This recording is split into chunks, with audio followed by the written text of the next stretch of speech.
In the show Fallout, it is set 219 years after the first bombs dropped.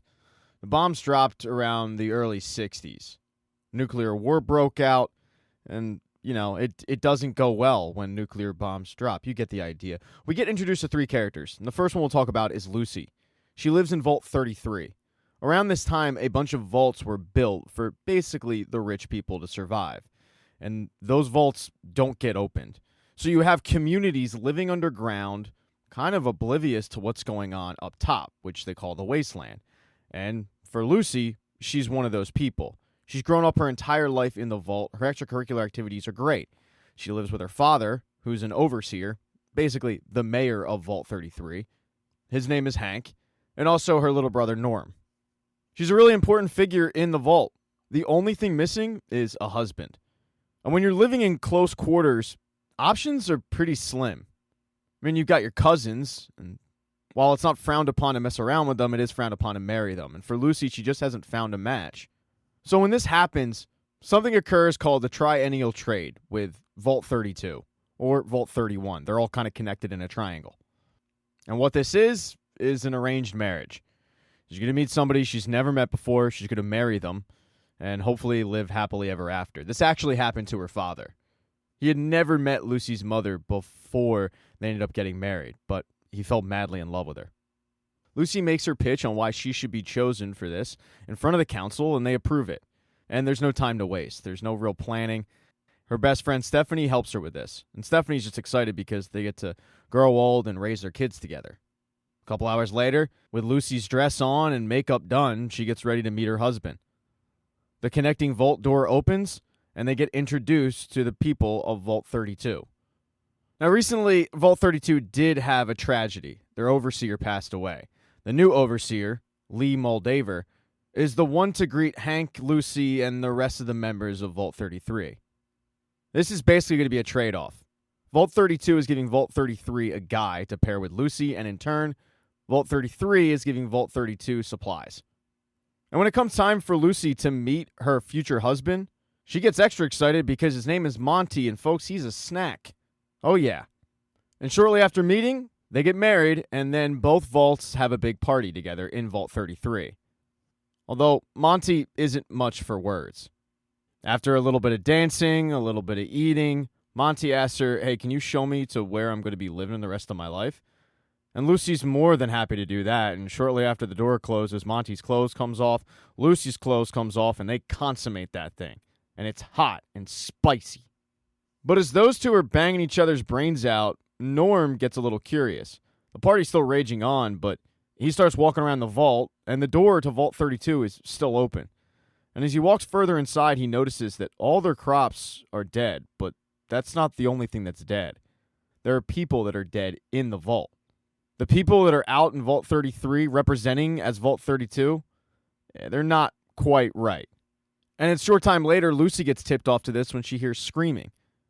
She then starts quickly noticing some oddities with Monty, so she throws on her Pip-Boy, which is a Vault Tech sort of smartphone. That's the best way I can describe it. It's their version. It connects to your wrist. It does a lot of things, and one of those things is alerting you to if there's radiation around. And when Lucy gets close to Monty, he's radiating with radiation. It tips off Lucy the fact that Monty is not from Vault 33. He's from up top, which means he's a raider. When Monty's discovered, he attacks Lucy, and he does let her know that the last couple hours have been the best day of his life, but unfortunately, she's got to go because the jig's up. Lucy, however, fights Monty off because she is well-trained, and she is able to kill him, although it comes at a price. She gets stabbed in the process, so she's got to grab a stim pack, which heals her up and numbs the pain. As she slowly makes her way out of her quarters, she notices that her entire vault is under attack by these raiders. This was all planned out by Lee Moldover. And Vault 33 is putting up a fight, but it's difficult. They didn't see this coming. And by the end of it, it puts Overseer Hank in a tough bind. Because he's got 6 of his people as hostages. And all it's going to take is Lee to give the order for her men to shoot him. That's when Overseer Hank says, I'm pretty sure I know who you are. And Lee says, everybody knows who I am. But do they know who they are? They're the product of one of life's tricky little choices. So I'm going to offer you a choice. Them or Lucy. Hank decides to lock Lucy up so that she'll be safe because Lee has set up detonation devices. So Hank needs to make sure that his daughter doesn't blow up. Lee's men then attack Hank and start taking him prisoner, and then Lee walks over to the window of the room where Lucy's being held and just says, "You look like your mother," and then walks off. Lucy doesn't have many memories of her mom, so that's a little telling. In doing all of this, though, Hank did save everybody. Because while Lee does trigger the detonation device, 6 of the people get to hide, and Lucy is safe. But at the end, Vault 33 has a lot of cleanup to do. They've also got a few prisoners, but the only thing that Lucy and Norm care about is where their dad is. Lucy especially wants to go up top to the surface and try to look for him, but the council won't allow it. And Norm says, "They're not going to allow it, Lucy. They don't want to find Dad. If they did, they wouldn't get a chance to be in charge." And sadly, Lucy knows that's correct, so she's going to take it upon herself. She arms up and heads to the vault door. She instructs her cousin Chet, who's got a major thing for Lucy, to open it up. And this is a big no-no. But Chet and Norm do it. They say their goodbyes to Lucy. And even though the vault does open and Lucy leaves, they're caught.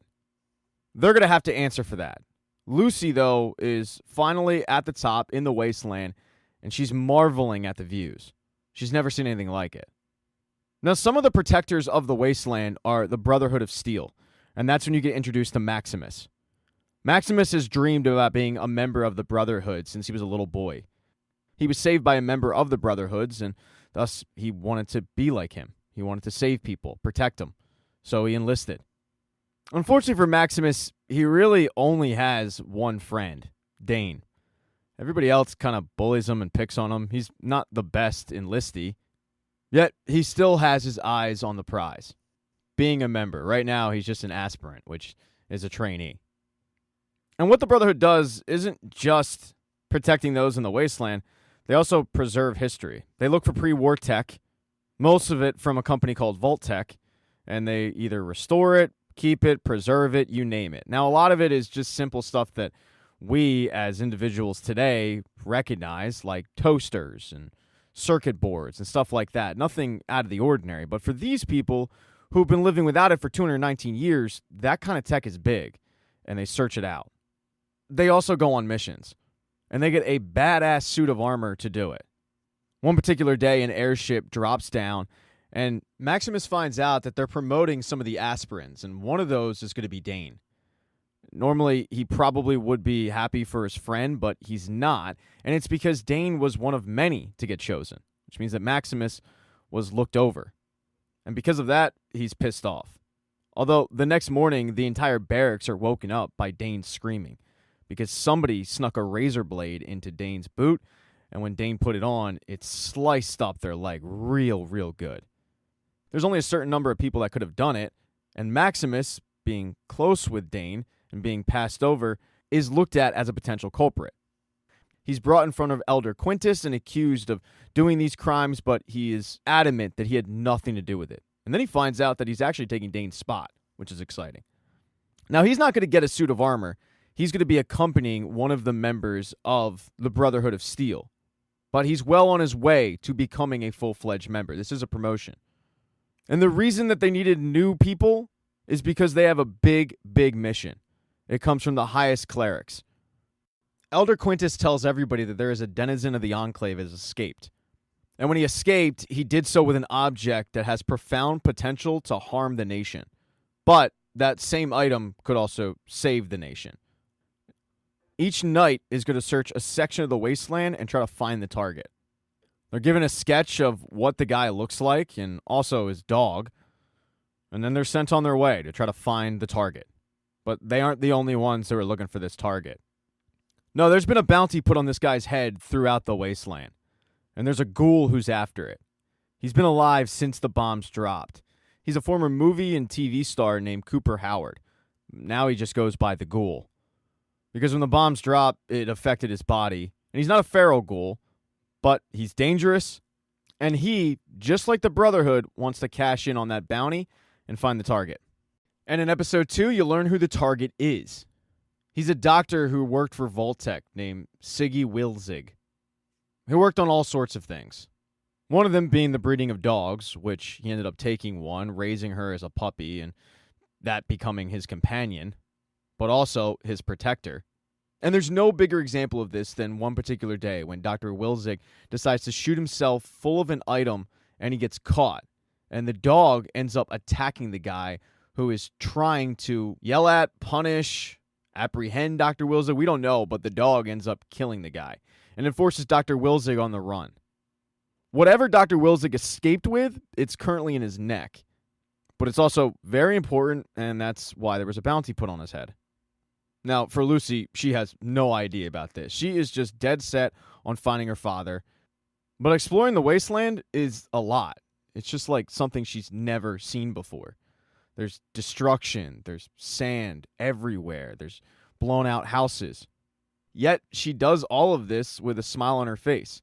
Because overall, she's a very positive and polite person. And even though she doesn't know it, she's actually the first one to encounter Dr. Wilzig. While she makes camp for the night, she's woken up by Dr. Wilzig's dog. But the dog doesn't attack her. No, the dog attacks a cockroach.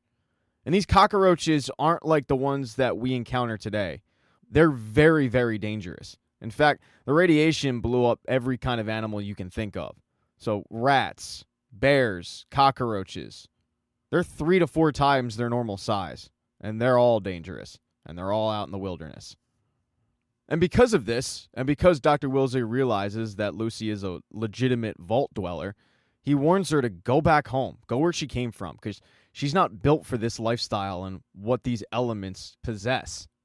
But Lucy explains to him that she can't go home, not until she finds her father or Lee Moldover. And before he takes off, Dr. Wilzig says, if you're going to stay, then you're going to have to adapt, or you're not going to survive. Dr. Wilzig continues to make his way towards a little commune called Philly. It's not Philadelphia, because I'm from Philadelphia, and boy, it doesn't look like it. But he's unaware of just how many people are after him, like the Brotherhood. Now, Maximus is tagged with a knight called Knight Titus. He's basically his lackey. And Knight Titus is a douchebag. At one point on the ride over to Philly, he gets bored. He tells the chopper to just drop him off. He's got to shoot something. They'll walk the rest of the way. But they encounter a cave, and they notice that there have been people there, including a human and a dog. It fits the target's description. They can see the tracks. So they know they're on the right path. And it is true. Dr. Wilzig was around that cave, but he quickly got out of there when he noticed all the bones around it. He didn't want to be whatever was in that cave's dinner. As for Knight Titus, well, he decides to investigate, or at least have Maximus investigate it. And what they find is an oversized bear ready to attack. And the bear doesn't attack Maximus, it attacks Titus, and it injures him pretty good. Maximus actually saves Knight Titus's life, but in doing so, he ends up getting yelled at by Knight Titus, threatened by him, which is really dumb, because Knight Titus needs a stim pack to survive. And that's when Maximus decides, you know what, I'm not going to give you a stim pack, I'm going to let you die, and then I'm just going to take your suit. Knight Titus warns him that if he does that, he's going to be tried, hanged, killed, all of that. But Maximus says, not if I bring back the target. They're not even going to think of you. So he enacts his plan. He lets Knight Titus die. He takes his suit, and suddenly he has promoted himself to knight status. And after getting acclimated with the suit for a little bit, he heads off to the closest town, which is Philly. And Lucy does the same thing.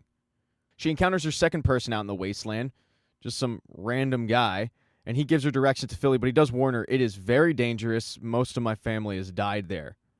Well, Lucy needs to find her dad, and she's not all that concerned about it. So she heads to Philly, and she is shocked at what she finds. Yeah, it's definitely a community, but it's unlike any she's ever seen before. They're selling all sorts of goods. They're selling all sorts of food. She is in awe of her surroundings currently. But she still has her eyes on the prize, finding her dad, or at least finding information that can help her find Lee Moldover. She thinks she's on the right track when she notices a shop that has some Vault-Tec equipment in it, so she walks in. She walks up to the owner, a woman named Ma June, and she explains that she noticed that she has an assortment of Vault-Tec equipment, and the only way to get that is to trade it with thieves. And that could actually help her out because she's looking for one particular criminal But Ma June, however, ignores everything she says because she's in shock that she is in the company of a legit vault dweller. It's not until Lucy mentions the name Lee Moldover that Ma June's entire mood changes. She tells Lucy everybody knows who Moldover is. Get out of here. Lucy walks out of the shop and she walks right into Dr. Wilzig. And Wilzig is surprised to see her, but he once again reiterates, "You really need to go home." And Lucy kind of laughs and says, "Yeah, that's what people keep telling me." But then Ma June comes out, recognizing Dr. Wilzig, confirming that it's him and trying to usher him into her shop. Because Ma June has been hired by somebody to make sure that Dr. Wilzig gets safe passage. What Ma June wasn't banking on was that the Ghoul is in the town, he was observing the shop, he saw everything that happened, and he wants Dr. Wilzig. He's going to get in the way of that whole safe passage crap. As Ma June is telling the Ghoul that he's not welcome there, Lucy gets her first taste of what life in the wasteland is like when the Ghoul shoots off Dr. Wilzig's foot. I mean, clean off. Ma June tries to hire anybody to kill the Ghoul, 1,000 caps, and that doesn't go well because the Ghoul is such a good shot. He starts picking off people one by one. And on top of it, because he's a Ghoul, when he does get shot, it doesn't affect him like everybody else. During this firefight, the Ghoul is the calmest customer in Philly. He leaves a bunch of dead bodies, and those that aren't dead, they're severely injured, including Ma June. When it looks like the Ghoul is taking care of everybody in Philly who wants the smoke, he walks up to Dr. Wilzig, and that's when Dr. Wilzig's dog attacks him, and the Ghoul is forced to take out a knife and stab her, severely injuring the dog. There's only one person that can help Wilzig at this point, and it's Lucy, and she tries to step in.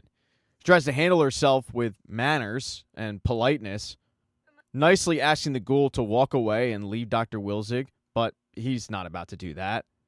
So Lucy tries to shoot him with a tranquilizer dart, which doesn't work. And the Ghoul is about to shoot Lucy back with a real gun, but he's distracted when Knight Maximus shows up just in the nick of time. Maximus actually saves Lucy's life by shielding her from any of the Ghoul's bullets. Maximus explains that the guy out there, Dr. Wilzig, is important and he's been sent there to find him, so he instructs Lucy to get him inside while he deals with the Ghoul. And Lucy does that. Dr. Wilzig is badly injured. Ma June makes a makeshift foot for him, but she's hardly a doctor. And it's obvious that Dr. Wilzig is in extreme pain. He needs somebody to escort him across the wasteland, and he says, well, she can do it, and he points to Lucy. And Ma June kind of laughs because she doesn't think that Lucy's built for that, but there's not a lot of people that they can trust at this point. So Lucy's it. Lucy's going to have to make sure that this guy gets safe passage to wherever he's going. And Lucy isn't really interested in doing any of that. She just wants to find her dad. And that's when Ma June says, well, the thing is, the person that hired me to get Dr. Wilzig to safety is Lee Moldover. And you're not going to be able to get in Lee's presence without a bartering chip. And this guy is it. So if you want to get your dad back, make sure this guy gets to her safely. That changes everything for Lucy. She agrees to take Dr. Wilzig wherever he needs to go. And Ma June puts the coordinates into her Pip-Boy so she has the directions. With the fight between Maximus and the Ghoul still raging on, it allows Lucy and Dr. Wilzig to escape out the back door. And as they're fleeing the town, Lucy sees in the sky Maximus fly off, and she thinks that Maximus is taking care of the Ghoul, but it's actually far from the case. Maximus isn't an expert on how to handle that suit. The Ghoul, however, has read a couple of manuals, and he basically shot Maximus away. He's still very much alive. When he walks back into Ma June's store, he sees the prosthetic box, so he knows that they can't be getting far. And then he decides to save the dog. The dog is on death's door, but he shoots him with a stim pack, and now the dog goes from being loyal to Dr. Wilzig to being loyal to the Ghoul and being his companion. By nightfall, the two head out of Philly and try to track down the target. And the target is not doing well. Dr. Wilzig is not going to make it. He knows that. He and Lucy stop off for a little bit of a break, and Dr. Wilzig tells her as much, but he's making sure that he's not going to make it. He drank some cyanide. It's only a matter of time before he dies. He tells Lucy that it's not important that he arrives safely. What's important is that she bring his head to Lee Moldover. Because what he stole is in his neck. So as long as he brings the head, that should be good enough. He being alive has nothing to do with it. Lucy doesn't want to do this. She definitely doesn't want to cut his head off, but he's begging her, and he explains if you're going to survive up here, you need to start acting like a surface dweller, not a vault dweller. Okay, Miss McLean? And Lucy asks him, how do you know my last name? Because she's never said it before. But he doesn't answer because the cyanide takes effect and he dies. With no other choice, Lucy does as she's instructed, cuts the head off, and starts taking it to those coordinates in a bag. In episode 3, you get an update on what's going on in Vault 33. They're not happy with Chet, and they're certainly not happy with Norm. Chet, he's a pushover. He finds the council pretty intimidating. Norm, he doesn't. He doesn't care. He thinks the fact that he and Chet are even up for punishment is a joke. Because the Raiders, the ones that they have in custody, oh, they're being treated great. But yet, he and Chet are being punished for opening the vault door.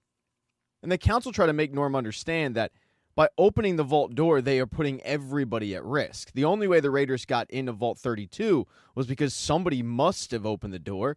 The vaults are impenetrable. But Norm still believes that the vault dwellers should be the ones on trial here, not himself. And when it comes time for an actual punishment, Betty, one of the council members, decides to put Norm on food distribution duty for those prisoners so he can look at them every single day. And there is no remorse with the Raiders. The council also meets about what to actually do with these Raiders, and then later on, when they come to a decision, they hold a vault meeting. What they've decided is to try to integrate them into the Vault Society. After all of the people they lost, they could definitely use the manpower, they could use the people, and they feel like with rehabilitation and training, they could just adapt them to becoming productive members of the society. And there's a lot of support for this, but there's also a little bit of backlash. One of the people being Hank, who has no filter and says, yeah, I think we should treat them like they treated us and kill them. But the other person who agrees with him is Stephanie, Lucy's best friend, who lost her husband in the Raider fight. She believes that the Raiders should pay, and they shouldn't be welcomed with open arms. But the insurrection also came at a big cost. The water filter is broken. They only have enough water to keep the population alive for 2 months. Oh, and they also have a lack of actual leadership. The council, which is made up of Betty, Woody, and Reg, they can't come up with a new clear overseer. It's really a power struggle between Woody and Reg. So that's what's going on in Vault 33. On the outside, Maximus needs to fix what the Ghoul destroyed in his Brotherhood of Steel armor. He goes to a repair shop in Philly to get it fixed, but when he returns, he sees that there are a bunch of miscreants trying to take apart his suit for scrap metal, and he fights them off, or at least he tries to. He's getting his ass kicked. I mean, these people would have killed him if not for the actual suit. It connects to Maximus, and it kills all of them. The suit saves his life, but he has an issue. Before he went to go get the suit repaired, he got a call from HQ wanting to know why he missed his check-in. Of course, they're looking for Knight Titus. They have no idea that Knight Titus is dead, and now it's Maximus running the ship. So Maximus just pretends to be Knight Titus, and he makes up a lie saying that they were attacked, and his squire, a.k.a. Maximus, died in the battle. HQ tells him that they're going to send him another squire, but Maximus doesn't want that. He doesn't want to get caught.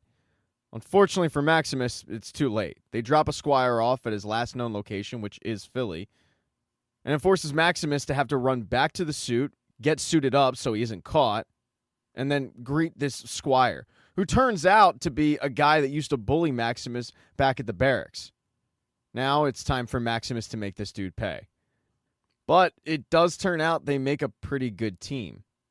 Because the squire, whose name is Thaddius, comes up with a pretty good idea to track the body.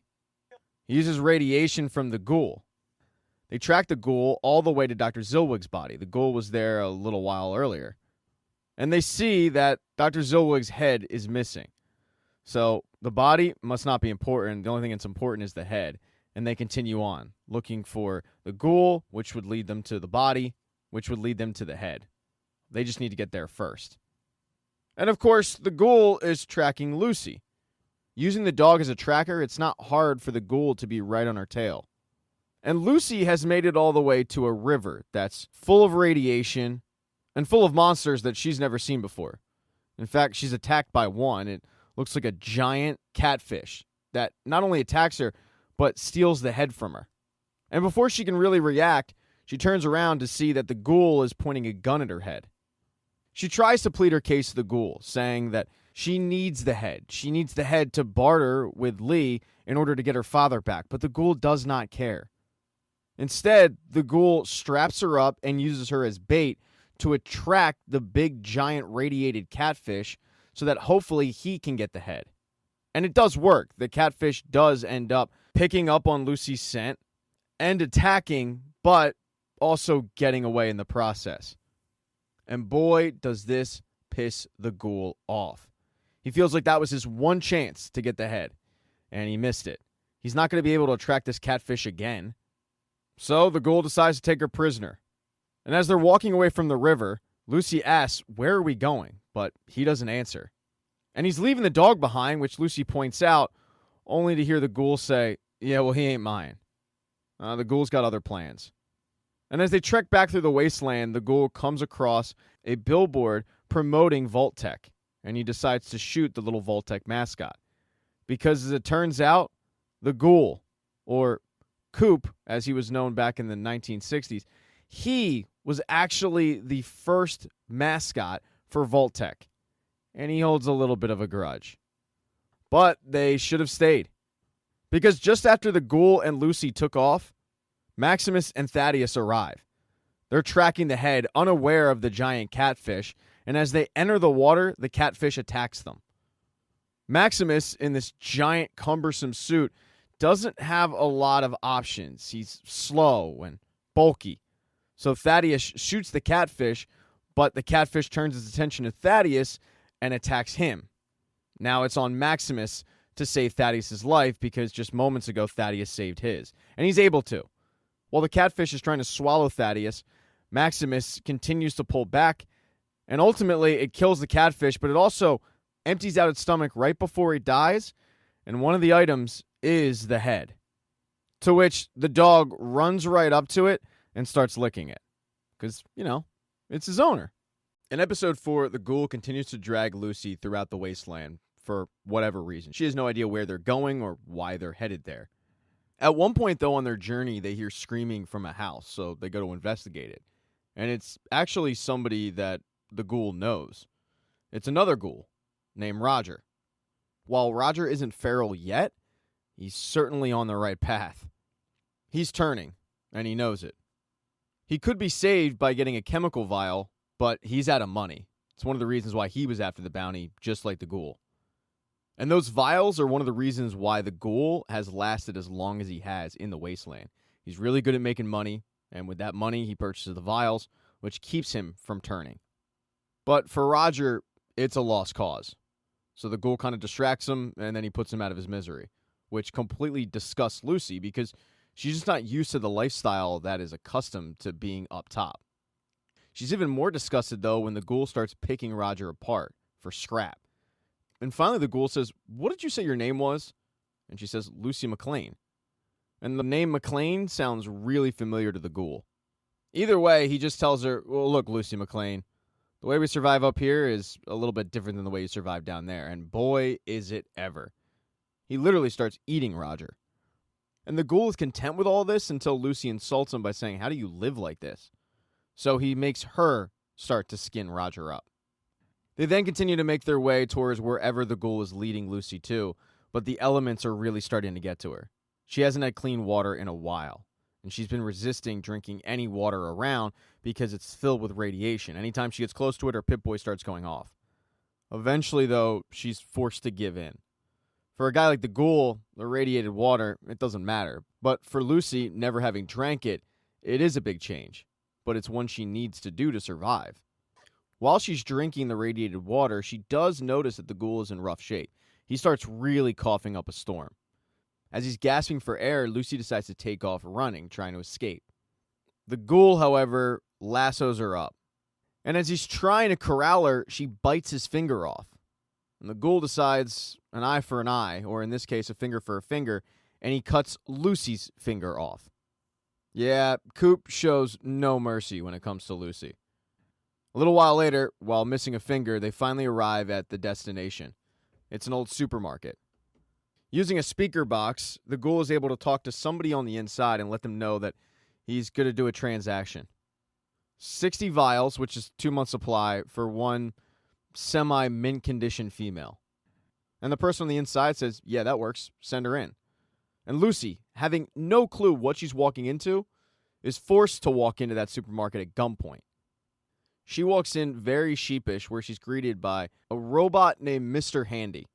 There's a bunch of different kinds of Mr. Handys. There's mechanics, there's artillery ones, but this case, it's a medical Mr. Handy, who recognizes that she's missing a finger and he fixes it right away. And she's really thankful for it. She tells this Mr. Handy, I actually thought that I was going to be a sex slave. And he says, no, that's ridiculous. I would never do that. I'm just going to harvest your organs. And that's when she starts to get really concerned. Before she can even react, she's gassed and knocked out. And then Mr. Handy starts wheeling her over to the people that are actually in charge. It's these two stoners. And as he's wheeling her over, she starts to wake up, and she passes by a bunch of the freezer section where there are human beings in there, although most of them are ghouls. The two stoners that are in charge give the Mr. Handy the okay to get the deal done quickly, harvest the organs, sell them, and he goes about doing that, but Lucy fights back. Using a defibrillator, she's able to avoid the Mr. Handy frying most of it and actually rewiring it to work for her. Now with this Mr. Handy working for her, she walks up to the two guys that were in charge and tells them that if they don't let her and the rest of their hostages go, then she's going to have Mr. Handy shoot them up with something called a Brexo. It's drainage fluid, but man, it'll mess your day up. Basically, it'll kill you. With no other choice, they free the hostages, but they don't free the feral ones. And Lucy says, hey, I said all of the hostages. And they try to explain to her, yeah, that's going to be a mistake, but Lucy doesn't want to hear it because she's unaware of what feral ghouls are. So the guys say, okay, we'll free them. And they do that, and immediately the feral ghouls attack. Lucy's able to hide, but at the end of it, the feral ghouls, the two guys, the Mr. Handy, they all kind of kill themselves. There is, though, one feral ghoul left. It's a woman. And at first, Lucy tries to talk her down, but it doesn't work. She's feral. And when the woman attacks Lucy, Lucy's forced to kill her. It's the first time Lucy has really killed anything. When Lucy walks out of that supermarket, she's different. She's changed. But so has the ghoul. Coop is laying on the ground. He's in rough shape. He desperately needs a vial. And luckily for the ghoul, Lucy has brought him some. But before she gives him the vials, she tells him, hey, I might end up looking like you, but I'll never be like you. Then she drops the vials near his hand and reminds him about the golden rule, do unto others the way that you yourself want to be treated. Lucy then takes off on the road to find the head, and the ghoul, after taking the vials, ends up stumbling into the supermarket where he sees all the destruction that took place. And he's just really excited because with those two guys dead, he's able to take their vials. I mean, he's got a really big supply now. But then he gets distracted at one of their videotapes that they were watching. It's one of his old movies. He pops it in, he has a seat, and he watches his old self on TV for the first time in a long time. Now that's what's going on in the Wasteland. Back at Vault 33, Reg and Woody continue to interrogate the raiders, but they're getting nowhere. Any question that they ask is being met with a non-answer. As for the other council member, Betty, she was busy having a conversation with Norm. The message is pretty clear. Because of who Norm is, or more importantly, because of who Norm's dad is, people do listen to him. So if he has doubts about what they're doing, he should really keep it to himself because it could create a little bit of an uprising. And Norm finds all of that hard to believe, that people would actually follow him. He's timid. He's not confident. But to Betty, she knows the people of Vault 33, and she knows what the McLean name means. Considering his dad and Lucy are both gone, he's the last remaining one, so his name does hold a bit of weight. Norm, however, is still really curious as to what happened in Vault 32. He decides to look on the computer to see if he can access the logs, but his account is denied. He's not going to be able to access it from his terminal in Vault 33. He's going to actually have to go to Vault 32. And if he's going to go there, he wants help. He goes and knocks on Chet's door, and Chet would love to get out because he actually started hooking up with Stephanie, Stephanie was pregnant. Stephanie started going into labor. Chet wasn't prepared for that. He was just looking to get it wet. So yeah, he's looking for any excuse to get the hell out of that room while a baby's being delivered. And he doesn't care where they're going. So he takes Norm up on the offer to head into Vault 32. And that's when Chet sees what Norm saw. Absolute destruction. There are bodies everywhere. Norm decides to check one of their pit boys, and he finds out that the last signal detected was 2 years ago. There's also the messages written in blood on the walls, like, "We know the truth." The images of the dead bodies. It looks like they either took their own lives or they strangled each other. It's just a really weird scene. The deeper in the vault they go, the more bodies they encounter. When they finally reach the Overseer's office of Vault 32, they see that the body has been tied up. Looks like there was a complete mutiny. There's a message written in blood on the wall in the Overseer's office that says, "Death to management." But none of this explains how these people died, who killed them, why they did what they did, and more importantly, how the raiders got in. So Norm checks the logs and he finds out that the vault was open from the outside, and the only way to do that is via a pit boy. And when he digs further, he finds out that the pit boy that opened the vault door was his mother's. In episode 5, Norm and Chet continue to walk around Vault 32 trying to make sense of everything they're looking at. They just can't quite figure out what happened. Eventually, they reach the entrance to Vault 31, and it's even more confusing than before. Because you have a bunch of dead bodies, but it looks like they were trying to get into the vault. And written in blood is a message that says, "We know what's in there." They get so freaked out, they run back to Vault 33, and they come up with an excuse on what they were doing. And while they are caught by Betty, it seems like she buys their excuse. That day, though, is election day for the new Overseer, and it's down to the council members. So you've got Betty, Woody, and Reg. But as most people are casting their vote, Norm decides to go look into the records, and what he finds is a little interesting. It's a record of the inter-vault trades implemented for the distribution of personnel. And what it shows is every single elected Overseer from Vault 33 came there from Vault 31. They even have a saying about it. When things look glum, vote for somebody from Vault 31. Although Norm didn't realize it was this bad. What's even weirder is the fact that 32 did the exact same thing. Every time they elected an Overseer who came from Vault 31. He goes and tells Chet about this discovery. And Chet doesn't think it's weird because everything they know about Vault 31 is that it's just better. Luckily for them, they have somebody they can ask about this. Steph. Steph and her new baby are living with Chet, and they decide to ask her, "Hey, what's the difference between our vault and Vault 31? Because, as it turns out, Steph came from Vault 31. And the only thing she tells them is that the mashed potatoes are better. All in all, though, she's pretty cagey about the whole thing. The election goes down, and Betty, who comes from Vault 31, wins by a landslide. And later in the day, she has a vault-wide meeting. She tells everybody that she's been in discussions with the Overseer from Vault 31, and they've decided that they need to repopulate Vault 32 after what the Raiders did. So some people are going to stay in Vault 33, but some are going to go to Vault 32 to build it back up. And everybody starts walking back into Vault 32. Only Chet and Norm know what they're walking into. But what comes as a big surprise to Norm and Chet is that when they walk back into Vault 32, it's been cleaned up. I mean, all the dead bodies, gone. The blood on the walls, painted over. Norm goes deeper and deeper into the vault, looking for any sign of what happened, but he doesn't find it. And when he goes to the Overseer's office, he gets cornered by Betty, who says, "Did you find anything interesting?" And all he says is, "Great job cleaning up." Betty starts saying something about how the Raiders didn't break their spirits, and she starts walking off, but Norm stops her and says, "Hey, when my mother died, what happened to her pit boy?" And Betty looks at him a little concerned and says, "Well, it was buried with her. I know this because I did it, along with your father." Now, up at the top, Lucy continues to track the head when she comes across something a little interesting. It's a Brotherhood of Steel armor. It was under attack by giant cockroaches, and when she opens it up, she's surprised because there's Maximus clinging to life. Now, you might be wondering how Maximus found himself in this predicament.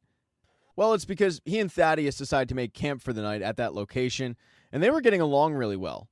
Eventually, Maximus revealed to Thaddius who he was and how Knight Titus actually died. But instead of Thaddius being okay with this, he wasn't. When it became obvious to Maximus that Thaddius was planning on ratting him out, Maximus told him, "I'm sorry," and went to go attack him.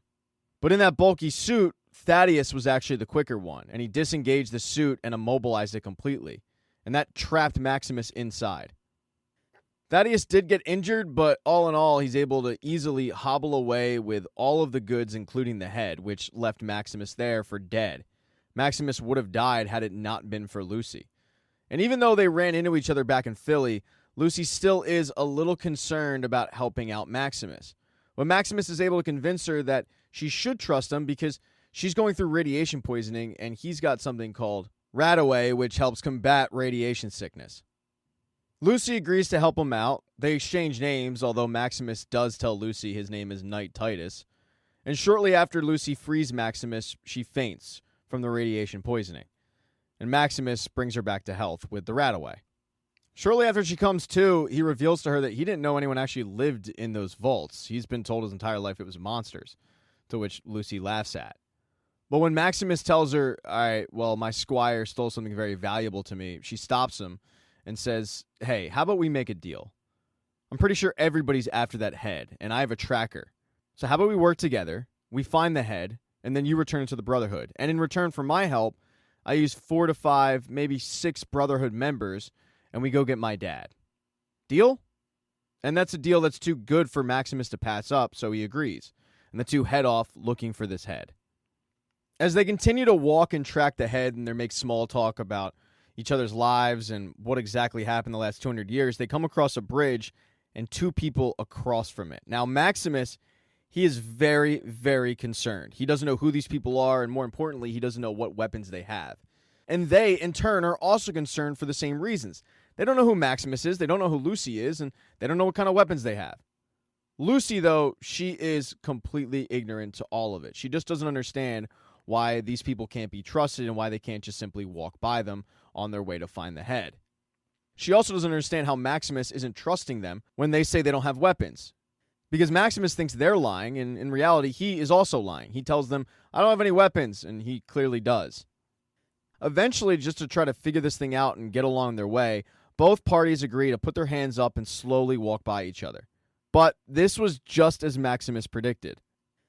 The people were armed, and not only were they armed, they were fiends, which are people that eat people. And they were going to be after whatever Lucy and Maximus had, and then likely eat them for dinner. Luckily for Lucy, Maximus was there. He shot both of them, but he does end up taking a bullet for his troubles, although he plays it off as nothing more than just a graze. He's lying about that too. It definitely went inside.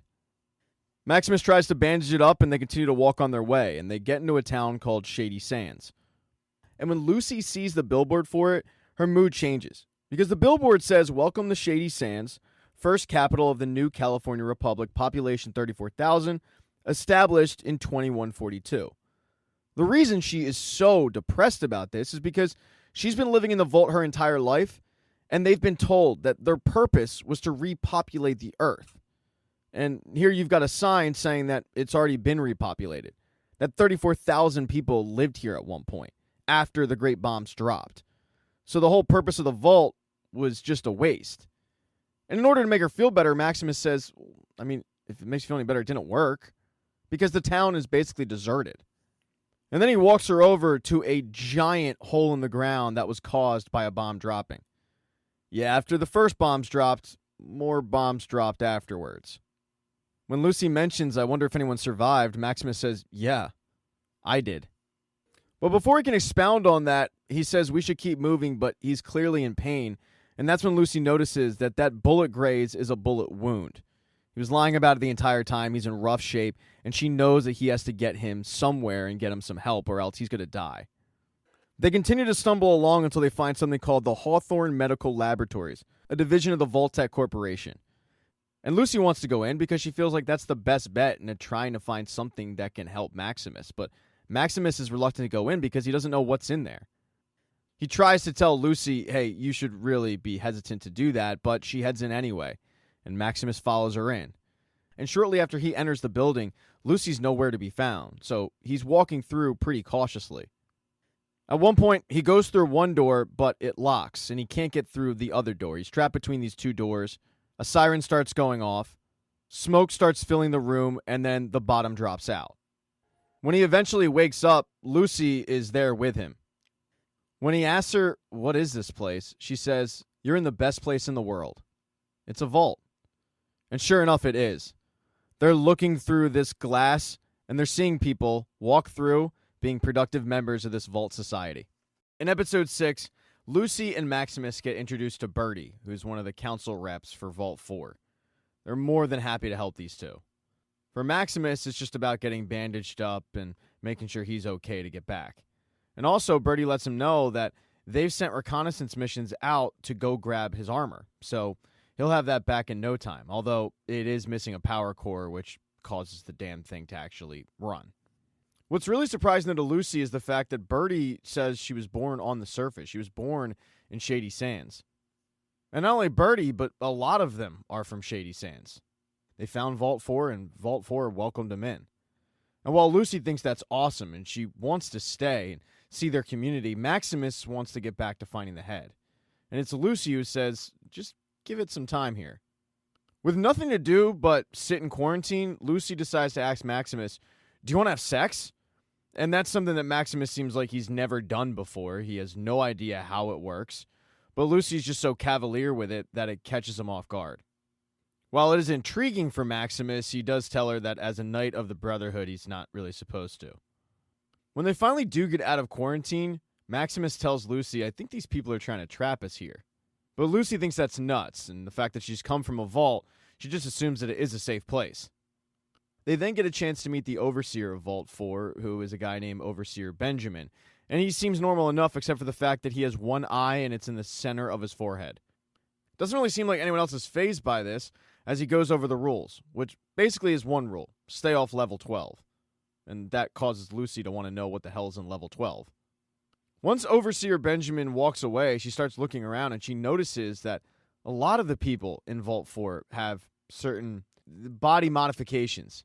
There's one particular guy, for example, who has a nose on his forehead, and it's just thought of as normal. Later on in the day, Lucy goes and has a conversation with Overseer Benjamin. She feels like she can relate to him because she was born in a vault. He's the overseer of a vault. Her dad was the overseer of a vault. Maybe she could get some information from him. And he does let her in on one thing. He's not a real big fan of bringing people in from the surface, but he's a 5th-generation vault dweller, and this is just the way of Vault 4. They welcome people in, so he's not going to stop. The conversation, though, is going pretty well until Lucy asks, hey, what's on level 12? And his entire mood changes. He kicks Lucy out. He doesn't answer that question at all. And while Lucy was having this conversation with Overseer Benjamin, Maximus was busy looking around the vault where he sees that his suit has been retrieved. Now it's just a matter of getting a power core. He asks one of the members of the vault, hey, how do you get your power? And the guy directs him to where the location is. And sure enough, there is a power core. It would fit his power armor. It would be perfect. But right as he's about to pull it out, he gets caught by Birdie. He's a little apprehensive at first, but Birdie slowly coerces him into taking a Pip-Boy and going to an apartment that would be his. And he does it because he's never had one of those before. And when he goes there, there's even a welcome package from Birdie. And he starts adjusting to life in the vault. And boy, is he really enjoying it. Suddenly, Maximus has totally forgotten about the power core. As for Lucy, when she did get kicked out of Overseer Benjamin's office, she continued to walk around the vault, just like Maximus, and she came across a classroom. And the classroom has a whole time frame on Shady Sands, how it was founded, what happened to it, the bombs dropping, all of it. But it also has a giant new California Republic flag, and that's something that Lucy's never seen before. While she's admiring the flag, she gets distracted because there's a group of people headed in one direction.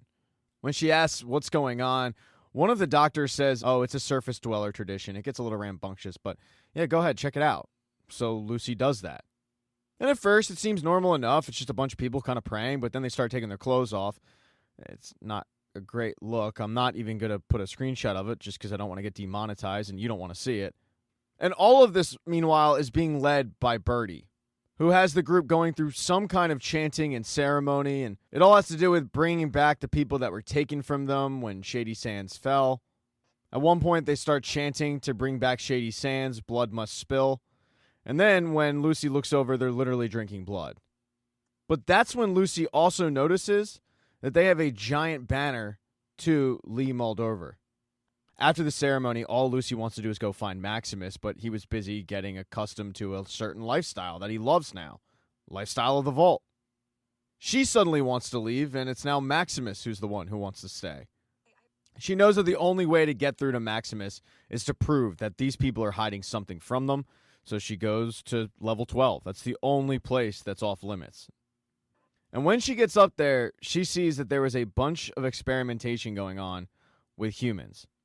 But there's also human beings who look to be frozen. As she's looking around at all these bodies in these hyperbaric chambers, she's caught. She's not only caught, she's apprehended, and she screams at Birdie, "Your entire culture is insane." And Birdie just says, "Well, I'm sure if we went to your vault, we'd say the same thing about you guys." They take Lucy away, and Maximus is none the wiser. And then we get an update on the Ghoul. Not just an update, we get some backstory on him. The Ghoul was indeed the first spokesperson for Vault-Tec, and it was very successful. But this was at a time where the Red Scare was going on, and communism was apparently running wild in Hollywood. For a guy like Cooper Howard, who fought the Soviets in Alaska, he really has no time for the Reds. And he thinks what he's doing with Vault-Tec is good. After all, his wife works for them. She's one of the upper management. But the fact is, he's looked at as a spokesperson for the end of the world. So he's dealt with a lot of flack, and because of it, he's also lost some jobs.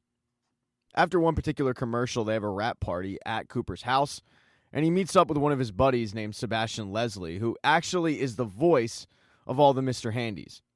And Sebastian makes him feel way better about all of this by saying, "Look, man, you got to make a living, and we're all spokesperson for some people."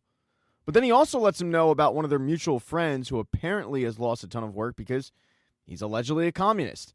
And that's something that Coop can't quite figure out how that's even possible. He fought alongside this guy in Alaska, and now this guy's a communist? It just doesn't really add up. He decides one night to meet with the guy to find out what the hell's going on. And the guy doesn't admit to being a communist, but what he does admit to is being against companies like Vault-Tec. He thinks that Coop is drinking the Kool-Aid, and he's not really aware of what truly is going on. The fact that it's in Vault-Tec's best interest to keep this war going.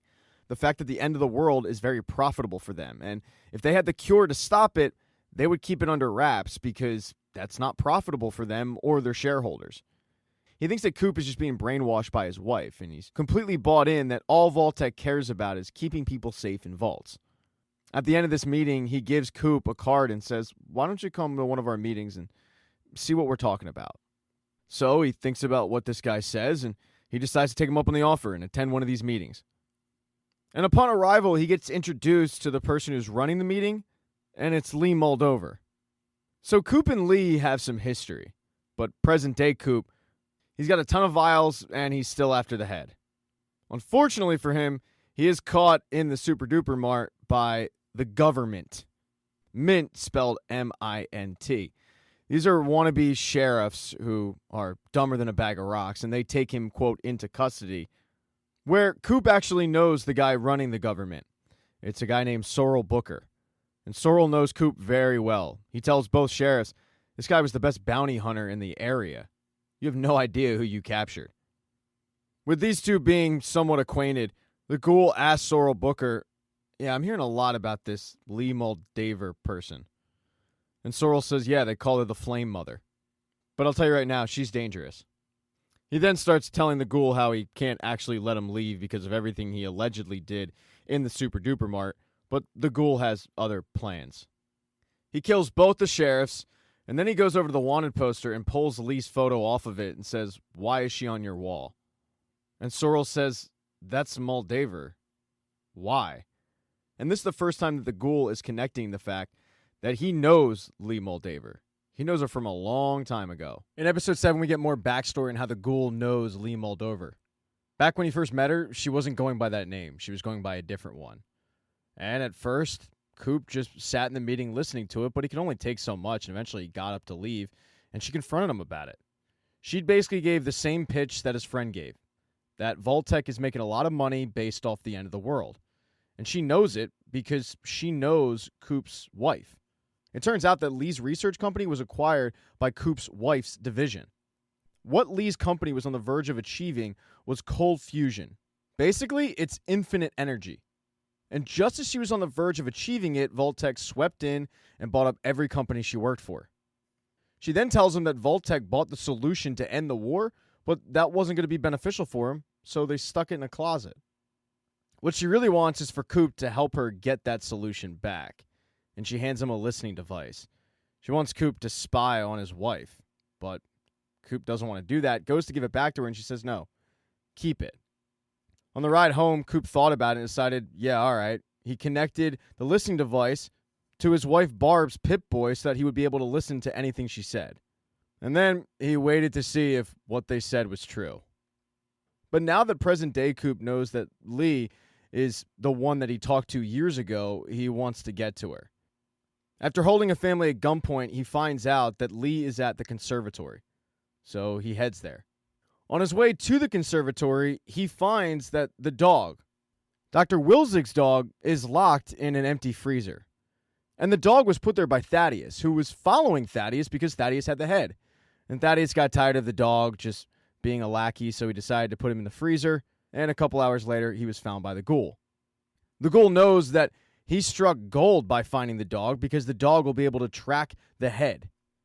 And as for Thaddius, he continued to make his way through the wasteland, but his banged up foot, the one that was injured when he was fighting with Maximus, it's in really, really, really bad shape. I mean, it's mangled up. He's making his way through the wasteland, but he's just hobbling at this point. And that's when he's stopped by a good old-fashioned wasteland snake oil salesman claiming to be a doctor who can help Thaddius out. Since Thaddius is in extreme pain, he takes him up on the offer. He gives Thaddius a potion, and in turn, Thaddius gives him Maximus's fusion core, which is worth a whole lot of money. And the potion works. It fixes Thaddius's mangled foot back to new. It's going to make getting back to the Brotherhood a lot easier. And after fixing his foot, the next stop he goes to is a radio station. Using the radio station, he's able to radio the Brotherhood, let him know where he is, so that they can pick him and the head up. And Thaddius is honestly lucky he made it through because the guy running the radio station has the whole place booby-trapped. If you get close, you're likely to hit one of those booby traps and die. But Thaddius made it through. And for the time being, he's just sitting, waiting for the Brotherhood to pick him up. Now, as for his former Brotherhood member, Maximus, he's none the wiser of the fact that Lucy is currently in custody with Bertie and Overseer Benjamin. And they try to set the record straight. They aren't doing any experimentation. It was the original Vault Dwellers who did the experimenting. They experimented on people that they trapped from the wasteland, and eventually those people rebelled. The current leadership of Vault 4, they're not doing any experimentation whatsoever. They've changed the culture of Vault 4. Lucy just says, look, that sounds horrible, but that's not the way it goes in my vault. And Benjamin asks, what was the experiment in Vault 33? And Lucy's completely oblivious to any experimentation that went down in Vault 33, so she just says there wasn't one. And both Bertie and Benjamin look at each other like, do you actually believe that she doesn't know this? Whether they believe her or not, though, they tell her that she has to pay the price. So they escort her to, quote, pay the price. And as they're escorting her, that's when finally Maximus notices that Lucy has been taken into custody. And even though he's loving life in the vault, he has to help her out. They go through this big ceremony, and they chain Lucy up, and it looks like they're going to kill her. But in reality, they're just going to let her go. While they were doing the song and dance, though, Maximus was gearing up. He stole the fusion core, he put it in his suit of armor, and he went to go save Lucy. He smacked around a bunch of the Vault 4 dwellers. Until finally Lucy says, Maximus, they're letting me go, it's fine. And they do let them go. But once they're up on the surface, Lucy notices that Maximus stole their fusion core. And she knows what a fusion core means to a vault. She knows that they're not going to have a lot of time to live without it.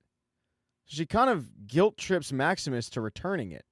Even though that means that if they return the fusion core, Maximus is going to have to leave his armor there. But with Lucy guilt tripping him, he feels like he has no choice. So he does return it. Once he does that, Lucy invites him to live with them in Vault 33. She feels like Maximus is the first good person she's met out in the wild. But when Lucy says that Maximus seems like a good person, Maximus feels like he has to come clean to her. He has to tell her that his name is actually Maximus, not Titus, and Titus was the knight whose armor he basically took. But Lucy doesn't really care. She still invites him to live with her at Vault 33. And that's an offer that Maximus takes her up on. But before they go back to Vault 33, they have to find the head. So they head out. And as they make their way through the wasteland, back at Vault 33, there's a little bit of drama because it looks like somebody poisoned a lot of the raiders. And it sure does seem like Norm might be the culprit. But in the meantime, they have a bigger thing going on. They're going to split up the vault. Some people going to Vault 33, some people going to Vault 32. Norm will be staying in Vault 33. Some of the people going to Vault 32 are Woody, Chet, and Stephanie. Norm goes to visit Chet, and he's surprised that Chet is just willing to go into Vault 32, especially after everything he saw. At one point, he calls Chet a coward, and Chet just nods and says, yeah, Norm, we all are. We're living in a vault. Everybody going to Vault 32 has to pack up, and a little while later, they go through a ceremony before they leave Vault 33 forever to start their new lives in Vault 32. And before they do that, they need an overseer. And who does Betty pick? She picks Stephanie. Because after all, Stephanie's from Vault 31. As everybody heads off through the door to Vault 32, Norm decides to sneak off and hop on Betty's computer. He messages the overseer from Vault 31. He tells the overseer that the mission isn't going good and he needs to return to Vault 31 immediately. And the overseer from 31 says, okay, come over. So Norm heads over and the vault opens up and he heads in. Back on the outside, though, his sister, along with Maximus, have made their way to the radio station. They didn't know it, but they inadvertently found Thaddius waiting for his pickup from the Brotherhood. Thaddius tries to fire a gun at him, but he's a horrible shot, and then he trips one of the booby traps, which puts an arrow through his neck, although it doesn't kill him. He can't quite figure out why. And then he pulls the arrow out, and it immediately heals, and that's when Maximus says, Thaddius, I think you're a ghoul. And Thaddius knows, in fact, he is now a ghoul. He never should have trusted that snake oil salesman. Before he can really digest the fact that he now is a ghoul, everybody hears the Brotherhood's helicopters coming.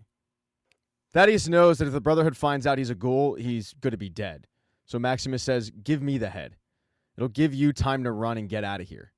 And with no other options, Thaddius says, yeah, okay, here, thanks, man. And he heads off. But Maximus has no plans to give the head to the Brotherhood.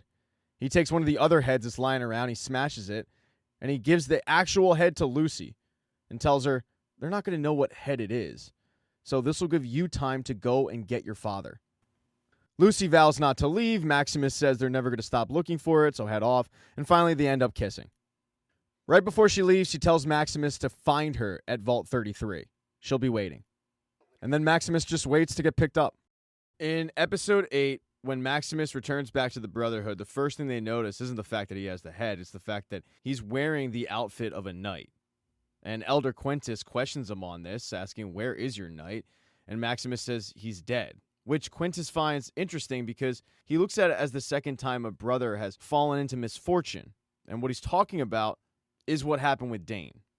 There's part of Quintus that still thinks that Maximus was at fault. But then Maximus gets into deep trouble when they realize that the head that he's brought back isn't actually the head they were looking for. Quintus throws the head back at him. He calls him a liar, and it looks like it's going to be all she wrote for Maximus and the Brotherhood. Actually, it looks like it's going to be all she wrote for Maximus just breathing. Maximus starts begging for his life, saying that he can get them the real head. He can lead them to it. But it's actually Dane who comes to his defense, saying, the injury was my fault, not Maximus. Please, listen to him. So Elder Quintus does. He takes Maximus into a meeting, just he and Maximus. And the first thing he does isn't question Maximus about the head, it's question Maximus about how Knight Titus died, to which Maximus says he died running.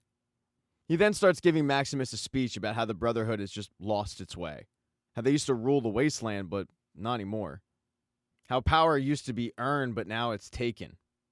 And that's when he looks at Maximus and tells him, if what you say is true, that you can lead us to the relic, then you and I will take back power. And we will start a new Brotherhood, with me as its head and the likes of you as its sword. Maximus then gives Quintus the location of the conservatory, and the Brotherhood gears up. He's surprised, though, because he sees that Dane is going, and Dane lets him know it's punishment for what I did to myself. Look, I was just scared of going out there. I didn't know that it would get you in trouble. And Maximus says, Dane, that mission, me going out there, that was the best thing that happened to me. I met somebody. And she's still out there, and she's walking into danger. So I'm going to save her, and then I'm going to go back with her to where she came from. She came from a vault. And while Dane thinks that's a great idea, Dane also doesn't believe that anywhere is truly safe. But they don't really have time to chit-chat about it because they have to get into the airships and head off. And they aren't the only ones that are heading to the conservatory. The Ghoul is also headed there. And we get more backstory on what happened with the Ghoul before the bombs dropped. The Ghoul put that listening device on his wife's Pip-Boy, and he listened all right. He did not like what he heard. He went to go drop off his wife at Vault-Tec when he got accosted by one of the higher-ups at Vault-Tec, a guy named Bud Askins. Super annoying guy. Big fan of Coop, but Coop isn't a fan of him. He starts boring Coop to death about his new training program he has for up-and-coming executives. It's called Bud's Buds. Really creative name.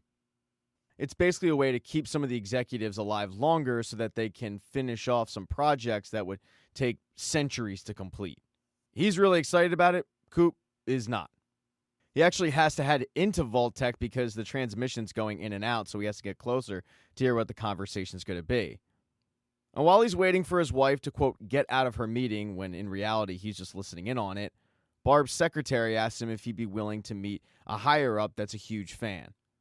And that higher-up is actually Hank McClane. But he doesn't actually get excited to meet Hank because while he's shaking his hand, he's overhearing Barb's meeting, and he hears Barb say that the way that Vault-Tec can guarantee results is by dropping the bomb themselves.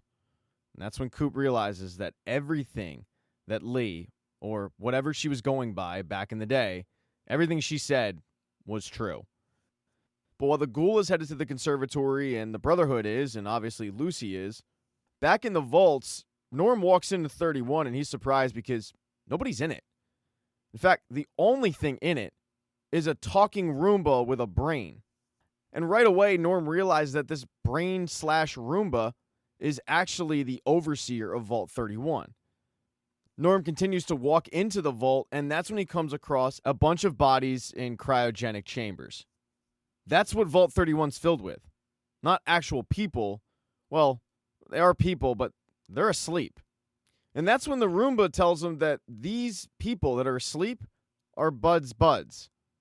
Yeah, they outsourced the survival of the American race to the private sector, but it also would have been crazy not to keep Vault-Tec alive.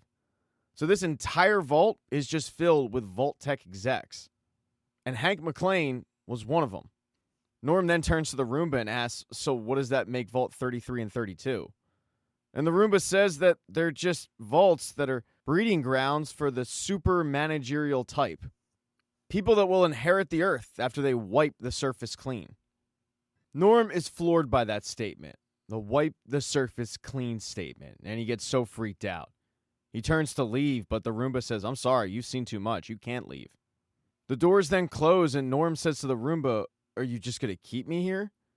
And the Roomba says, well, only until we're ready to go to the surface, which could be a couple 100 years, so I suggest you hop in your dad's pod. There's not much food in here. I'd certainly put myself to sleep if I could. But while Norm has learned the truth, Lucy has not yet. She has, though, arrived at the conservatory. She's the first one to arrive. As soon as she walks to the top of the conservatory, there's her dad locked up in a cage. But there's also Lee. And she's at the table with this completely charred skeleton that somehow is still alive. Lucy walks over to Lee, hands over the head, and says, here you go. I'm bringing you the head. I want my dad. And Lee does take out the artifact from the neck, but then she turns to Lucy and says, well, before I do that, what if I tell you how I know your dad? Yeah, you think your father was born in a vault like you, but that's just not true. That's all right. You're not the only people he lied to. He didn't tell your mother either. And Lucy looks at her and says, what do you know about my mother? And Lee, who has taken the artifact at this point over to a machine and is testing it, tells her she was a lot like you. She was kind, she was loving, she was curious. I mean, isn't that why you came to the surface? Yeah, partly to rescue your father, but to really know why I took him, right? Your mother was so clever, just like you. Your mother discovered that something was siphoning the vault's waterway. And from that one clue, she was able to discern that maybe civilization had returned to the surface. But when she told your dad, he said it was a ridiculous idea and that she should tell no one. And Hank is trying to get Lucy to leave and not believe Lee, but Hank's face also is the face of somebody who knows that he's caught. Lee completely ignores everything that Hank's saying, all the pleas, and she just continues on with the story about how Rose, Lucy's mom, figured out that her husband, the overseer, was hiding things. That's when Rose ran away, and she took her 2 children with her, and she discovered a community, Shady Sands. But Hank went after her, and when he found her in Shady Sands, he tried to get her to come back, but she didn't want to come back. So he took his kids back and then burned that city to the ground. Because that's how Vault-Tec deals with competition, just like they did 200 years ago. And as Lucy thinks about it, memories are starting to pour back from her as a younger girl in Shady Sands with her mom. But not only in Shady Sands, also meeting Lee way back when. Lee then tells Lucy that what Lucy brought her is cold fusion. It's limitless energy. They can build their own world. It can be a better world. But the reason why she has Hank still hostage is because when they bought her company, they made it proprietary. So only a Vault-Tec minion can actually access it. She needs Hank to punch in the code to access the cold fusion. Lucy asks Lee, "My mother, what happened to her?" And that's when that charred skeleton that somehow is still alive starts making noise, and Lucy realizes that that charred skeleton is her mother. This is a lot to take in for Lucy. She starts crying, and she begs her dad to just give Lee the code. Eventually, the tears work. Hank, against his better judgment, does punch in the code, and it unlocks the cold fusion. When that happens, Lee starts going to work, and Hank starts doing some damage control. He starts trying to explain his side to his daughter, but Lucy doesn't want to hear it. And as much as he tries to make Lee the bad guy, it just doesn't seem like that's the case. But as Lee is working on getting the cold fusion ready, they hear an incoming aircraft siren go off, and they know that the Brotherhood is on its way. Lee abandons the cold fusion for the moment and tells her people to get ready for battle because she knows what the Brotherhood's after. And as the Brotherhood touches down and is starting to battle Lee's people, Hank is still trying to tell Lucy that he just did what was necessary. But this battle is vicious, and it has one variable. It's the Ghoul. The Ghoul was able to get into the conservatory, and he starts shooting a bunch of the Brotherhood of Steel. One of those people isn't Maximus. He's made his way up to the very top where he does find Lucy, and he finds Lucy's dad still locked up. And since he doesn't know any better, he unlocks Hank, because Lucy's still in complete shock. But after Maximus does unlock Hank, that's when Lucy tells Maximus it was him the entire time. He's the one who bombed Shady Sands. And Maximus, who's a survivor, is just as floored as Lucy. But what neither of them notice is once Hank was freed from his cage, he strapped into a Brotherhood of Steel's armor. And he demanded that Lucy come with him, but Maximus, who's enraged at this point, goes to attack him. He's no match for Hank in a Brotherhood of Steel armor. He gets knocked out pretty quickly. Lucy, who's also enraged, decides to put a gun to her dad's face, but her dad isn't concerned. He doesn't believe his daughter's actually going to shoot him, and in fact, Lucy doesn't shoot him, because the Ghoul shoots Hank first. It's a graze, but it still hurts. And the Ghoul remembers Hank from the first time he met him. He explains that after he heard Lucy's last name, he figured that they must be related. And he's glad that he finally gets a chance to ask the question he's been waiting to ask for 200 years, which is, where is his family? Hank, though, doesn't answer it. Instead, he backs off and flies off, and the Ghoul doesn't shoot. He lets him go. Lucy can't believe that the Ghoul just let her dad fly off, and he explains that it's easier to chase a wounded animal than to get answers from a dead one. He then says, "You probably want to know how I know your dad. Well, let's just say that everything that's happened in your life was planned out over 200 years ago. Now, you can stay here with Maximus, and when his Brotherhood takes this place, and they are going to take this place, they'll kill you. Or you could come meet your makers." That's a pretty good offer for Lucy. It's the only one she really has. But before she leaves, she has one thing to do. She picks up a gun, and she puts her mother out of her misery. She shoots her. She then has to say goodbye to Maximus, who still isn't conscious at this point, and her and the Ghoul head off. They're going to track Hank. And I could be wrong, but it looks like Hank ends up in Seattle. It looks like the Space Needle in the background, but wherever it is, it's definitely a city with a big wall, compound. You get the drift. Now, long after Lucy does leave, Maximus finally comes to. He realizes that nobody's there with him, and he's a little confused. But then he hears somebody coming, and he decides to hide in the shadows. And that person is Lee, who is badly injured. But at this point, her machine to activate cold fusion is ready to go. So she goes and she presses a button. And then she sits down and watches what happens. Maximus also can't help but watch what happens, because all the lights for all the buildings suddenly go on. She asks Maximus, what do you think your Brotherhood would do with infinite power? Maybe you can stop them, maybe you can't. Maybe all you can do is try. And then Lee dies. And a few seconds later, Dane and the rest of the Brotherhood come up, and Dane asks Maximus, is that their leader? And when Maximus says yes, and Dane looks down and, well, the leader's dead, Dane proclaims to the entire Brotherhood that Maximus shall be a knight hereafter. And all the Brotherhood starts chanting, all hail Maximus. And Maximus doesn't correct them because at this point, he's torn on what Lee just said. Hey everybody, real quick, if you need a recap of Fallout Season 1, I've got you covered. Just hit the tab in the upper right-hand corner. I do want to clarify something, though. At the end of that recap, I say this looks like Seattle. It's obviously New Vegas, which is pretty embarrassing because I played that video game. But anyway, on to the Season 2 recap. Now, we're going to start off with a flashback before the bombs dropped. After Cooper finds out what his wife really does for a living, he is completely spooked. He grabs his daughter. He tells her, pack 3 dresses and your favorite toy and get in the car. We're leaving. But before he actually does leave town, he meets with Lee Moldover. He tells Lee exactly what he overheard, the fact that they were planning to drop the bomb and essentially wipe out the entire world. And she's not surprised about it. She's just relieved that he knows about it.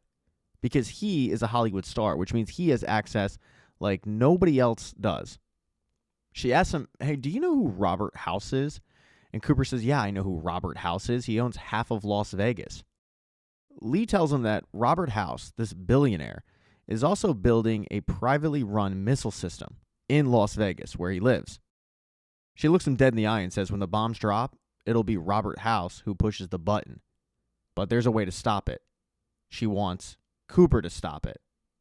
Because she knows that Cooper's wife is headed to Vegas the next week to sell cold fusion to Robert House. And at that point, he would have everything he needed to drop the bombs. So what she wants Cooper to do is get in good with his wife for the next week, head out to Vegas with her, and kill Robert House. Now, Robert House is a dangerous man. He owns Robco, but he's also a mad scientist in a way. A good example of this is he ends up luring a bunch of goons in the back of a bar, riling them up a little bit, offering them money to insert a chip into their neck. And when one of them just says, we'll just take your money, I mean, we don't really need this chip, he's able to insert it anyway, and then you see the power of this computer chip. Because it turns this guy into a sort of puppet for Robert House. I mean, he looks at him and he says, hey, do me a favor, take care of your friends. And all of a sudden, the guy grabs a baseball bat and starts swinging it like he's Bryce Harper. The only issue is the computer chip is a little glitchy. Robert House can't control this guy fully, and eventually it leads to Robert House using the device to control him. He cranks the power all the way up and the guy's head explodes. But at least now Robert House knows that he's on to something. He actually mentions that the world might end, but progress will march on. This is his idea of progress. And as for Coop, while he wanted to leave town, now he can't.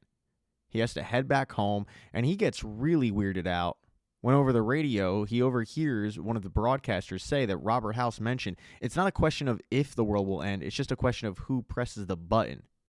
But while Coop is freaked out about this, when his wife comes home, he just has to put a smile on his face and act like it's business as usual. Now, the present-day Coop is the Ghoul. And he and Lucy continue to roam the desert, making their way closer to New Vegas, and they have a little bit of a different line of thinking when it comes to how to handle confrontations. The Ghoul, he just has no problem with killing people and using violence. Lucy would like to talk it out and give the people a chance. So far, it seems like the Ghoul's way has won out more times than not, but it's not going to stop Lucy from continuing to try. While she realized that her life growing up was a sham, she does want to lead by example because, after all, she grew up with the golden rule. In the meantime, though, the number one rule is find her dad, and they continue to march through. When they get to the outskirts of New Vegas, and Lucy mentions, man, it looks just like the pictures.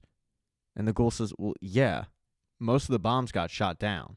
And when she questions why in the world would Vegas be protected, why couldn't they do this for the entire United States, he says it's because of Robert House. The optimistic Lucy says, well, maybe that's where your family went to be safe. But the Ghoul tells her nobody near Robert House is safe. They continue to walk, and they're getting hints that they're heading in the right direction.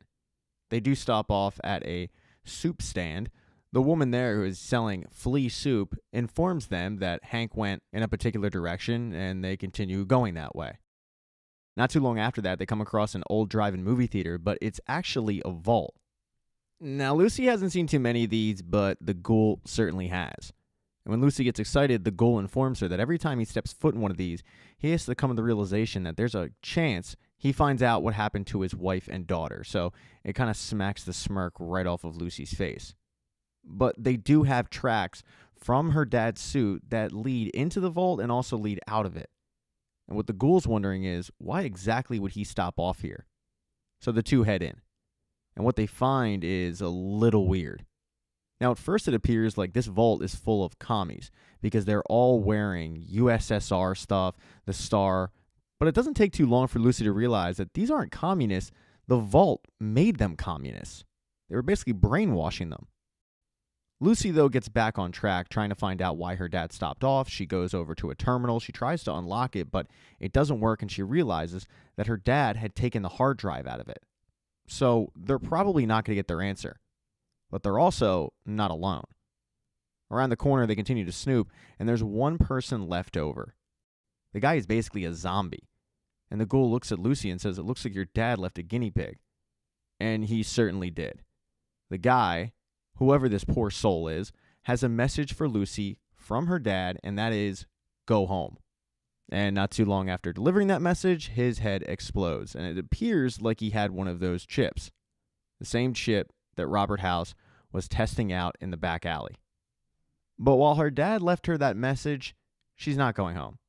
She tells the Ghoul, I'm going to continue to look for him, and I'm going to find him. But the question is, where is Hank? Well, at this point, Hank has made his way all the way to the Vault Tech headquarters. He's able to get inside. He takes his suit off, and by the way, he is the only one there, and it appears like he's the only one who's been there in quite some time. He puts on a nice suit. He looks like a boss. And after getting situated, one of the first places he goes is to R&D, where it's pretty clear they were testing out those chips. Because you've got a bunch of bodies with no heads, chips attached, and they also have prototypes for the chips to get smaller and smaller and smaller. And after looking it over and grabbing the set of chips, he heads over to the radio to send a message to who you would think would be Robert House. He starts off by telling him that he's made his way into Voltec and no one's there. No one knows he's there. But he's made it to Vegas and he wants to pick up where everybody left off. He's going to complete the work that Robert House started, and then he tells him, when I'm finished, you're going to be begging me to help you. And then finally, back at Hank's old vault. Vault 33, they're still trying to figure out their water chip situation. They're still trying to fix it. In Vault 32, however, Stephanie has certainly gotten acclimated to being the overseer. Whereas Chet, he's terrified because he has realized that he doesn't have a wife. He doesn't have a son. He doesn't have a family. Oh, and by the way, he also doesn't have a job, which he asks Stephanie for, but she tells him, no, you're great at taking care of the baby.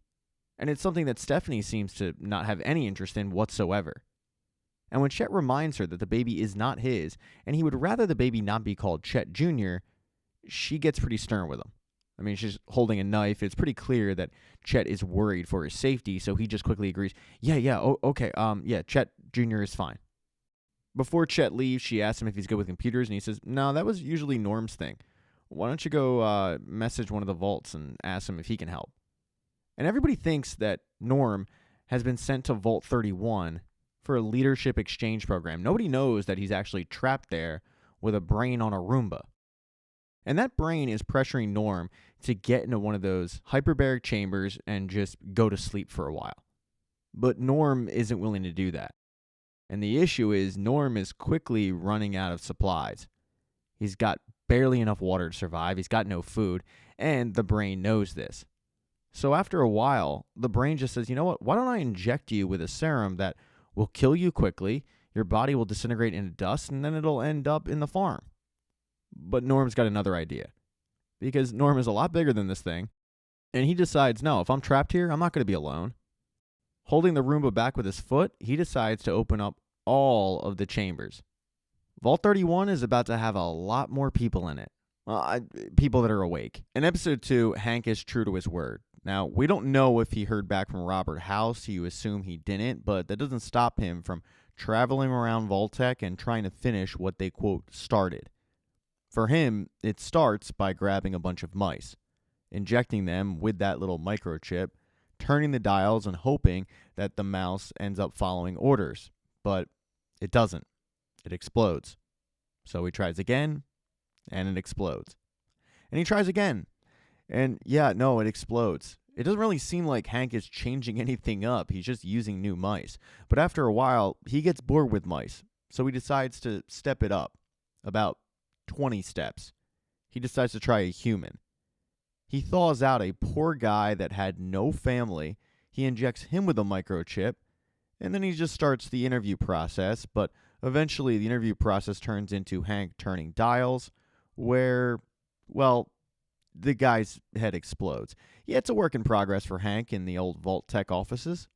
But he's not the only one struggling. His son is as well. Upon thawing out all of Vault 31, Norm starts having a little bit of regret because now he's got all these strangers questioning what the hell's going on. They were under the impression that when they were thawed out, it would be a one-on-one basis, and now they're all looking at each other like, well, this isn't how it was supposed to be. So immediately they think it's Reclamation Day. They get all excited. And Norm says, yeah, about that. Look, well, Bud's dead, and then pandemonium ensues. They all start freaking out. They can't believe that Bud is dead, and they don't know who the hell Norm is. Norm doesn't do himself any favors at first. He tells them that it's been 200 years since they were frozen, and they need to figure out a way to get out of the vault. And they naturally start losing their minds, but Norm is able to regain their focus. He does that by simply lying to them. He tells them that plans have changed, and he is now in charge. And the big mission they have is to get out of the vault. That's the last mission. That's what Bud would have wanted.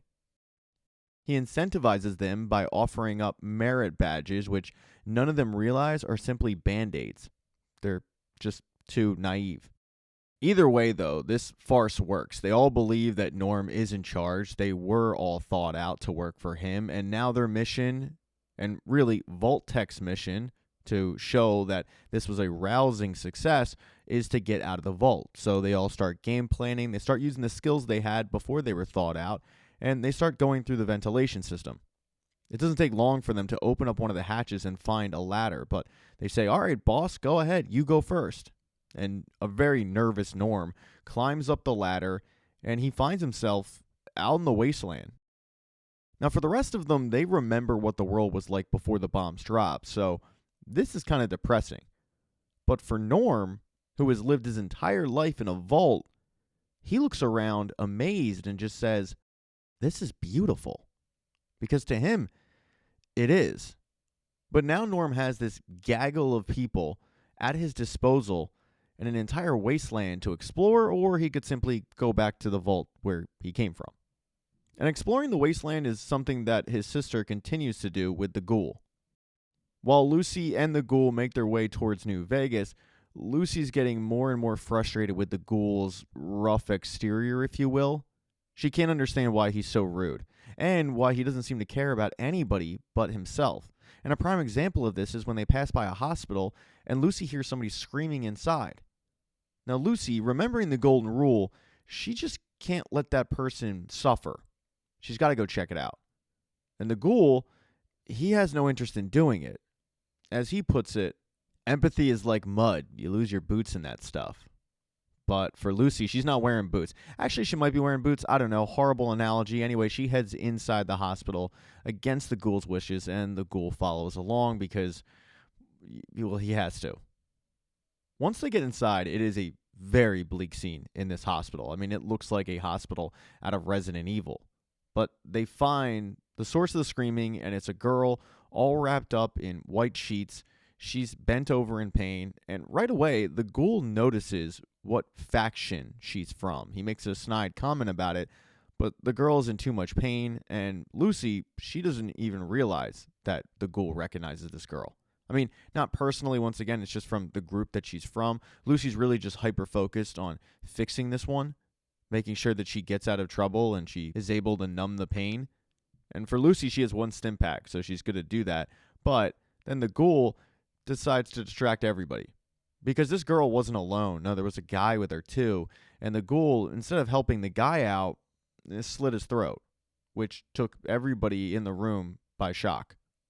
With a dead body in front of him, and because he's the Ghoul, he decides to eat a little bit of this guy, stand up and make his way towards the woman to put her out of her misery. But then all of a sudden he starts spitting up the meat because it's rancid. And when he goes back to check the body, he realizes that this guy that he just killed and subsequently ate had been stabbed by a radiation scorpion. And then they start hearing it in the vents. And it's not too long later that they're all attacked by rad scorpions. That's why this group was bent over in pain. They had gotten stabbed by these things. And it takes Lucy and the Ghoul completely off guard. They're able to fight off the little ones, but then they get attacked by the big one. I mean, the giant one. The Ghoul is able to blow this thing up and kill it, but not without getting stabbed first. So he's laying there completely paralyzed, and the girl is laying there in pain, and Lucy only has one stim pack. So she's got to decide. And the Ghoul is pressuring her to give him the stim pack, but Lucy injects the girl. As she explains to the Ghoul, she will die without it. You'll just be in pain, and you'll survive.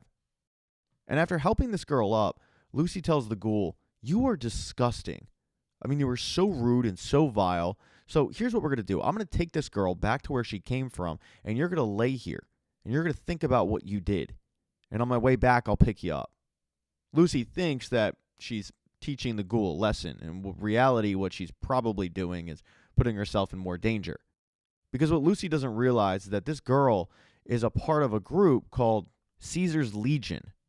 So as Lucy is escorting this girl back to where she came from, making small talk, the girl mentions, "You're really nice. I'm worried that, you're going to get raped by somebody." And that's just an out of left field comment that Lucy was not expecting, but then, when she gets in their camp, she kind of realizes what the girl was talking about. Because it doesn't take too long for Lucy to be completely surrounded by Caesar's Legion, where all she can really do is plead to them, "Hey, I'm a good person." And then finally, we'll go to another good person, Maximus. The Brotherhood under Elder Quintus has been able to rebuild, and they have a new hub to work out of. It's Area 51. Quintus sends Maximus and another guy to go grab a relic and bring it back. And when Maximus says, what is this thing? Because he doesn't know what it is. It's like a piece of old tech. Quintus tells him, "This is the key to our new home."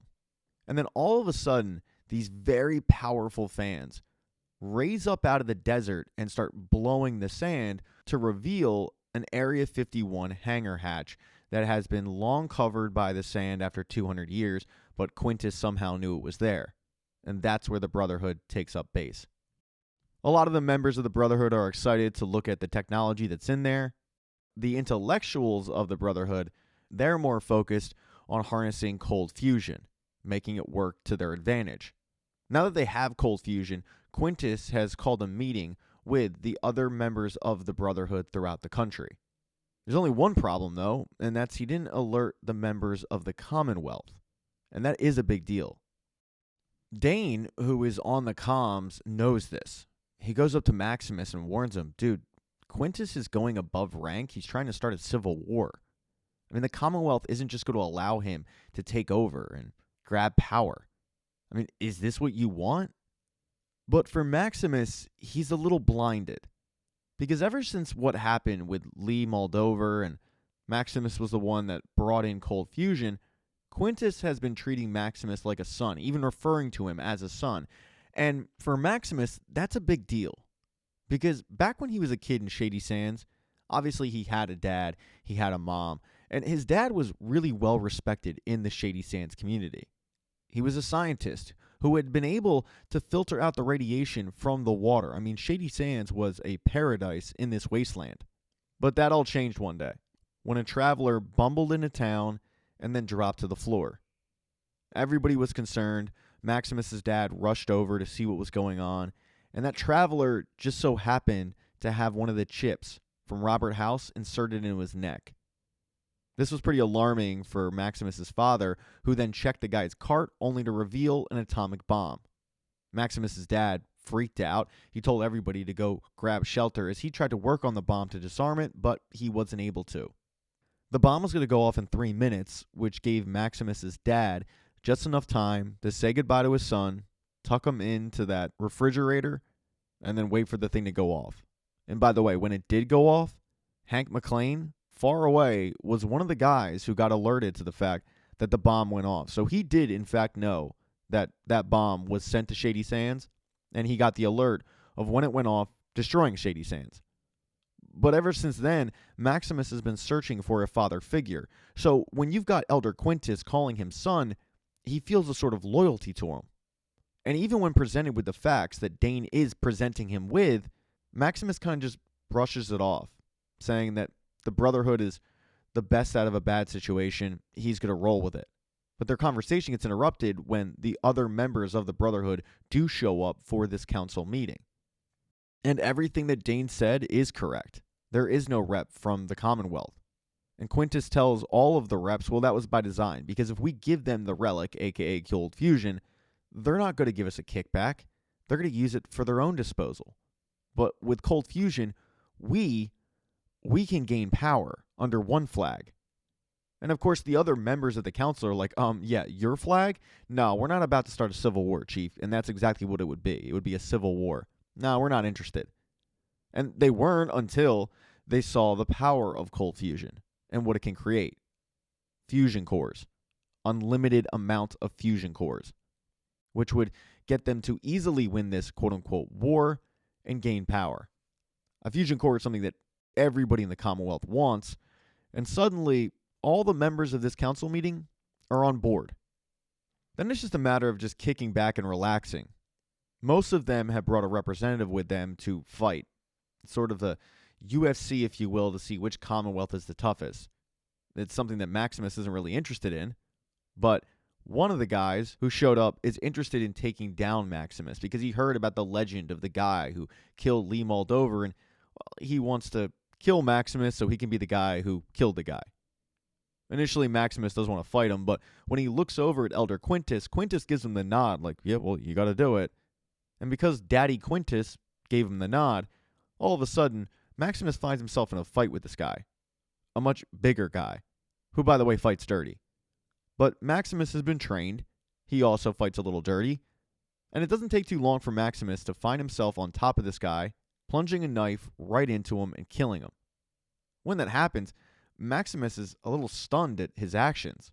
I mean, everybody is cheering, but Maximus, he doesn't really know what to think. And then he looks over, and he sees Dane, his friend, guy who probably knows Maximus better than anybody. And he's disgusted. Dane just walks off. But then the hangar gets an unexpected visitor. A ship drops down from the sky, and a guy walks out and introduces himself as Paladin Harkness from the Commonwealth. Yeah, somehow the Commonwealth found out about this meeting and the impending civil war that would probably take place. Paladin Harkness is very snarky about all of this. He knows that he wasn't invited. And his arrival is something that Elder Quintus is certainly surprised about. In episode 3, the arrival of Paladin Harkness is really thrown a wrench in Quintus's plan to take over the Brotherhood. And by the way, a Paladin is a representative from the Commonwealth's charter of the Brotherhood of Steel. So the fact that the Commonwealth knows about their little coup, it just ends the coup entirely. All of a sudden, The Alliance completely disbands. They're not about to get into a civil war. They don't have the leg up. In fact, they actually tell Quintus, just give the Commonwealth the cold fusion. But he doesn't want to do that, and he's beyond frustrated. He does end up pleading to them about why they should continue to go on with the plan, but they're just not about it. And Maximus, who at this point had been over in the corner listening to all of this, decides to take this opportunity to pitch his idea, which is, hey, why don't we just kill this Xander guy? But that's when Quintus puts him completely in his place, reminding him that no matter how good of a job he does, he is always going to be a quote-unquote sword. Because he says, yeah, dude, I don't really want to hear from you right now. You're not at the table. At first he says it a little gruff, and I am really dummying it down, but Quintus lashes out and says, let me explain something to you. The Alliance is completely dead. And if that Xander guy ends up getting killed, we start a war that we will end up losing. Easily, mind you. We will all have our head on spikes. So, no, we're not going to kill him. And again, I don't need to listen to the ideas of a sword. It's completely embarrassing for Maximus, and he just leaves. He walks out of the hangar, but when he does, he's stopped by Xander. Now, you can tell Xander's pretty proud of himself for just showing up and foiling the plans of Quintus and his little group, but he also needs to return with that cold fusion. And it's becoming obvious that Quintus is dead set on not just handing it over. So Harkness starts talking to Maximus, pitching him on the fact that he is being completely underutilized by this faction of the Brotherhood. That in other factions of the Brotherhood, his ideas would be welcome, because after all, he's the one putting his life on the line. And it will be he who is at the front of the line fighting when Quintus thrusts him into a war that he doesn't want to be a part of. But still, Maximus is like, okay, how am I supposed to help? I mean, what am I supposed to do? And Harkness says, come on, come with me and let's just talk. And they hop in an airship and they fly off. As they reach cruising altitude, Harkness continues to plant the seeds of Maximus stealing the cold fusion for him so that he can return to the Commonwealth and avoid a complete war. I mean, he's really painting a damp, bleak picture for Maximus. And the fact that Maximus just got yelled at by his father figure, well, it's leaning Maximus towards thinking that maybe Harkness is right. It also helps that Harkness is he's a cool guy. I mean, he's fun, he's carefree, he's somebody you'd want to hang out with. But then all of a sudden, a signal in their airship starts going off, and Harkness gets really excited because there's unauthorized robotic activity that has been sensed in the area, and Harkness can't wait to get to work. At first, Maximus can't understand why he even cares, but this is action for Harkness, and it is also a part of the Brotherhood's creed to keep the wasteland safe. So they head down, they land the ship, they get into their armor, and it doesn't take long for them to find this rogue robot that has been clearly tampered with, hacked, and is now a certified killing machine. But with two members of the Brotherhood of Steel, it is no match, and Harkness revels in taking this down. But he also decides to start snooping around the building that this robot was located in, and that's when he overhears a noise in the corner, and that noise just so happens to be a ghoul. Now, the ghoul is a child. I mean, it's probably 8, 9 years old, but a ghoul nonetheless, and Harkness is convinced that there are more, and sure enough, there are. Out of nowhere, there's probably like 15, 20 kids that were hiding when they heard the commotion. But Harkness assures them, no, come on out. And Maximus is like, no, you guys are safe. But then Harkness splits them into two groups. Quote-unquote smooth skin and those with bumps on their face, because half the group is, in fact, ghoul children. It's becoming apparent to Maximus on what Harkness is doing, but he still thinks, no, there's no way he's actually go through with it. And Harkness starts aiming his gun, and it's clear that he is going to pull the trigger, but he's stopped by the foreman of this factory, which, by the way, is a caps factory, the currency of the wasteland. But the foreman just so happens to be Thaddius, a former member of the Brotherhood of Steel, who got turned into a ghoul. Well, he got a job, albeit a cap sweatshop, but a job nonetheless. And apparently he's a really good foreman, because he goes to bat for his workers. the children, reminding Xander, dude, these are just kids, man. Like, let them go. But to Xander, they're not kids. To Xander, as he puts it, they're an abomination. And all the while, Maximus is begging him, Xander, don't do this. Come on, man. Like, stop. Enough. But Xander continues to pull his gun up, aim it, and right before he can pull the trigger, Maximus bludgeons him to death. For Maximus, he felt like he had no choice. But as soon as Xander's armor hits the ground, it dawns on Maximus the ramifications of his actions. Because when he lifts up his armor to reveal his face and Thaddius sees it and says, hey, man, like, what's going on? Maximus looks at him and says, I think I just started a war. Now, over with Caesar's Legion, or should I say Kaiser's Legion, because they can't say Caesar, Lucy is brought in front of Caesar, or Kaiser, whatever you want to call him. The second in command, who, by the way, looks a lot like Macaulay Culkin, lets her know that the Legion is in the middle of a war. They're not only fighting the New California Republic, but they're also fighting the Legion. Because as it turns out, the old Caesar/Kaiser, he died. He left a note in his pocket saying who his successor would be, but there's two Caesars that disagree with who it would be, each one thinking that their name is on the note. And every time somebody tries to go get the note from the dead body, they end up getting shot. So you've got these two factions of the Legion on either side with a very small hill in the middle. And, well, they're in the midst of a civil war because they can't agree on who should lead the Legion. When she hears this, Lucy says, I'm great at conflict resolution. Do you want me to help? But no.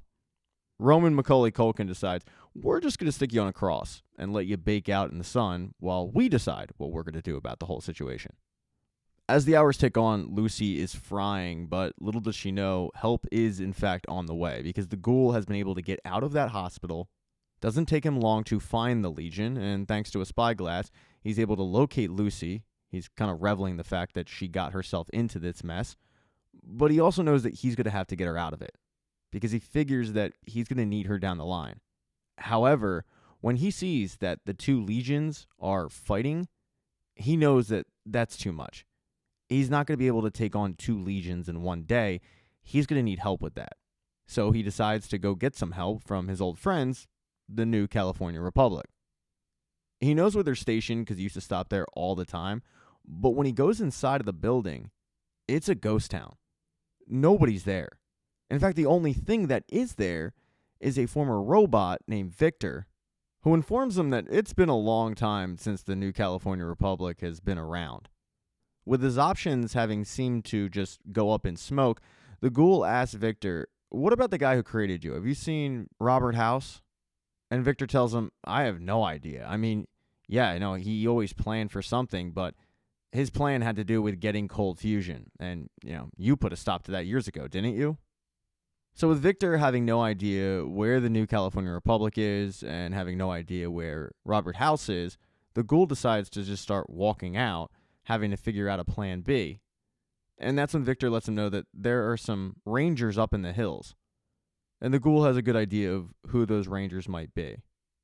He decides to head up into those hills.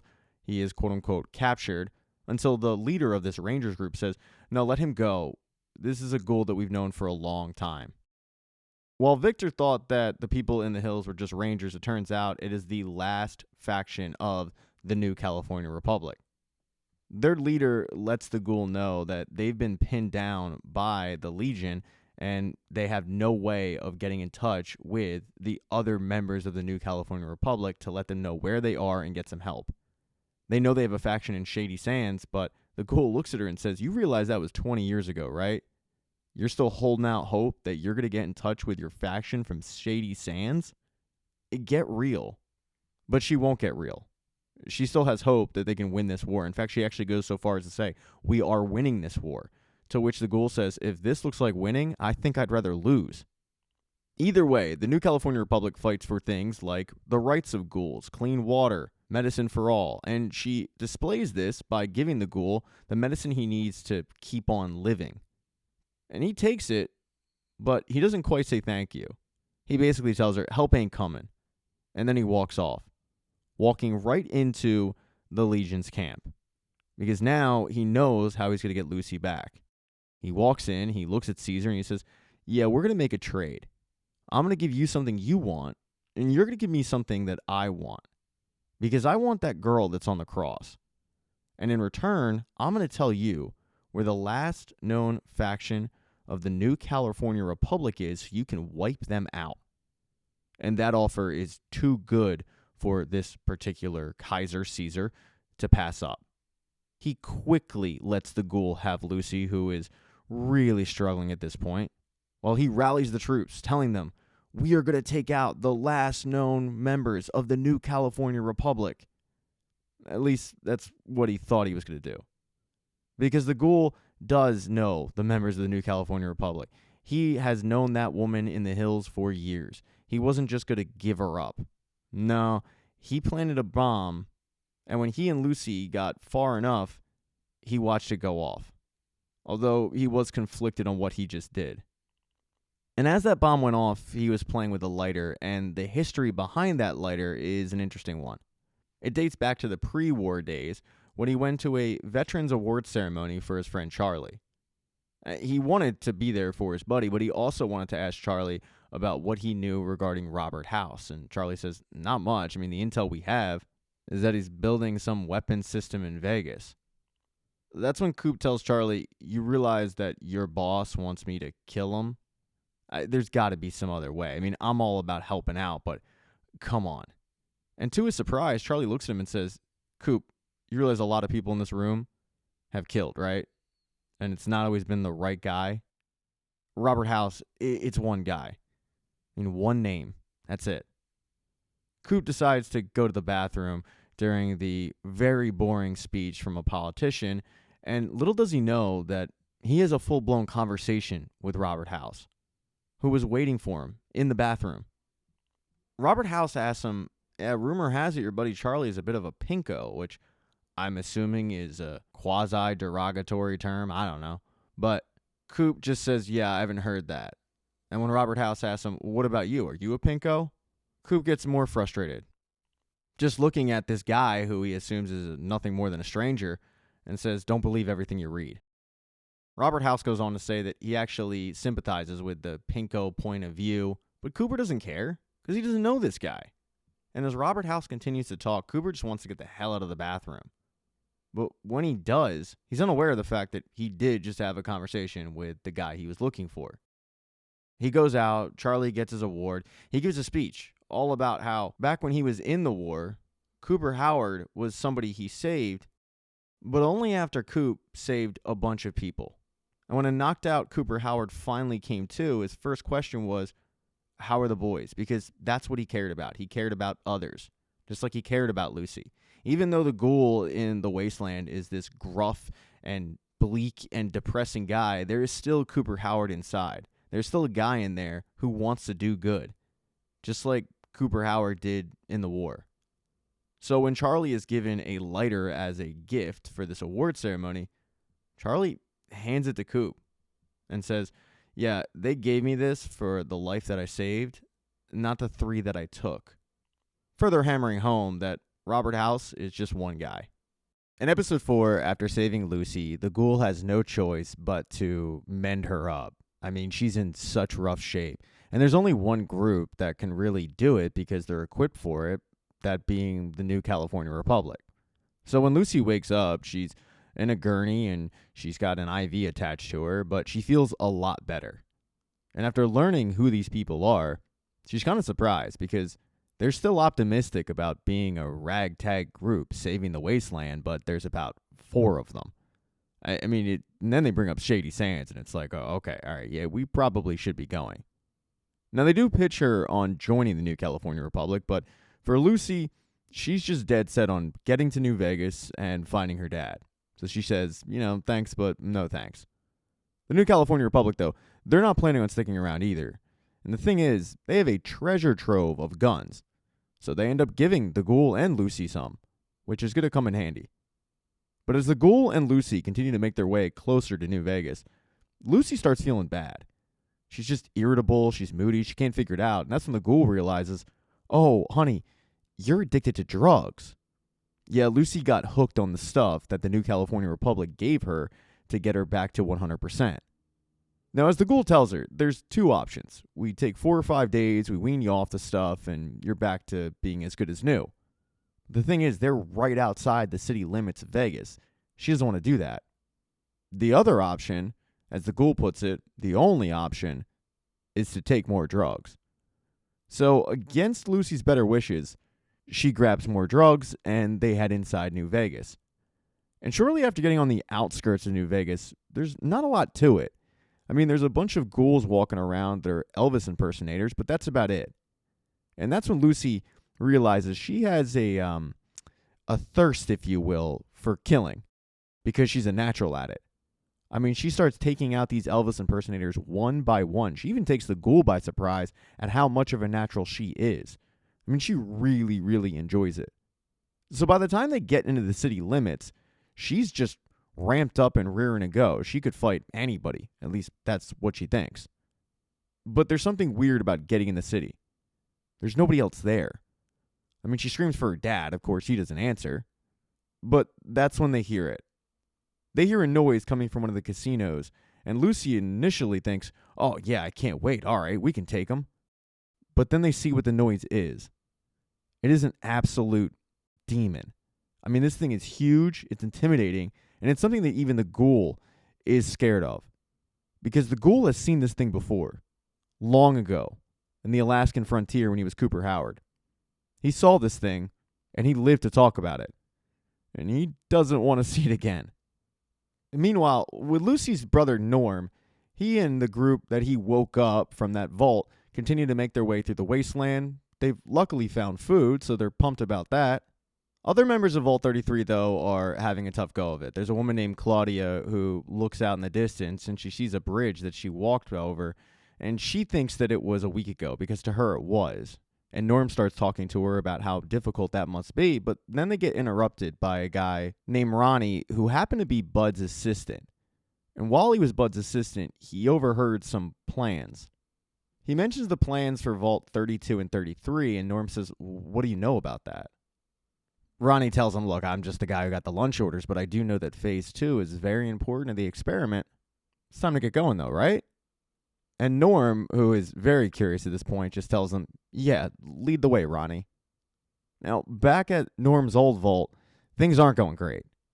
Vault 33 is quickly running out of water, which is really stressing out the Overseer.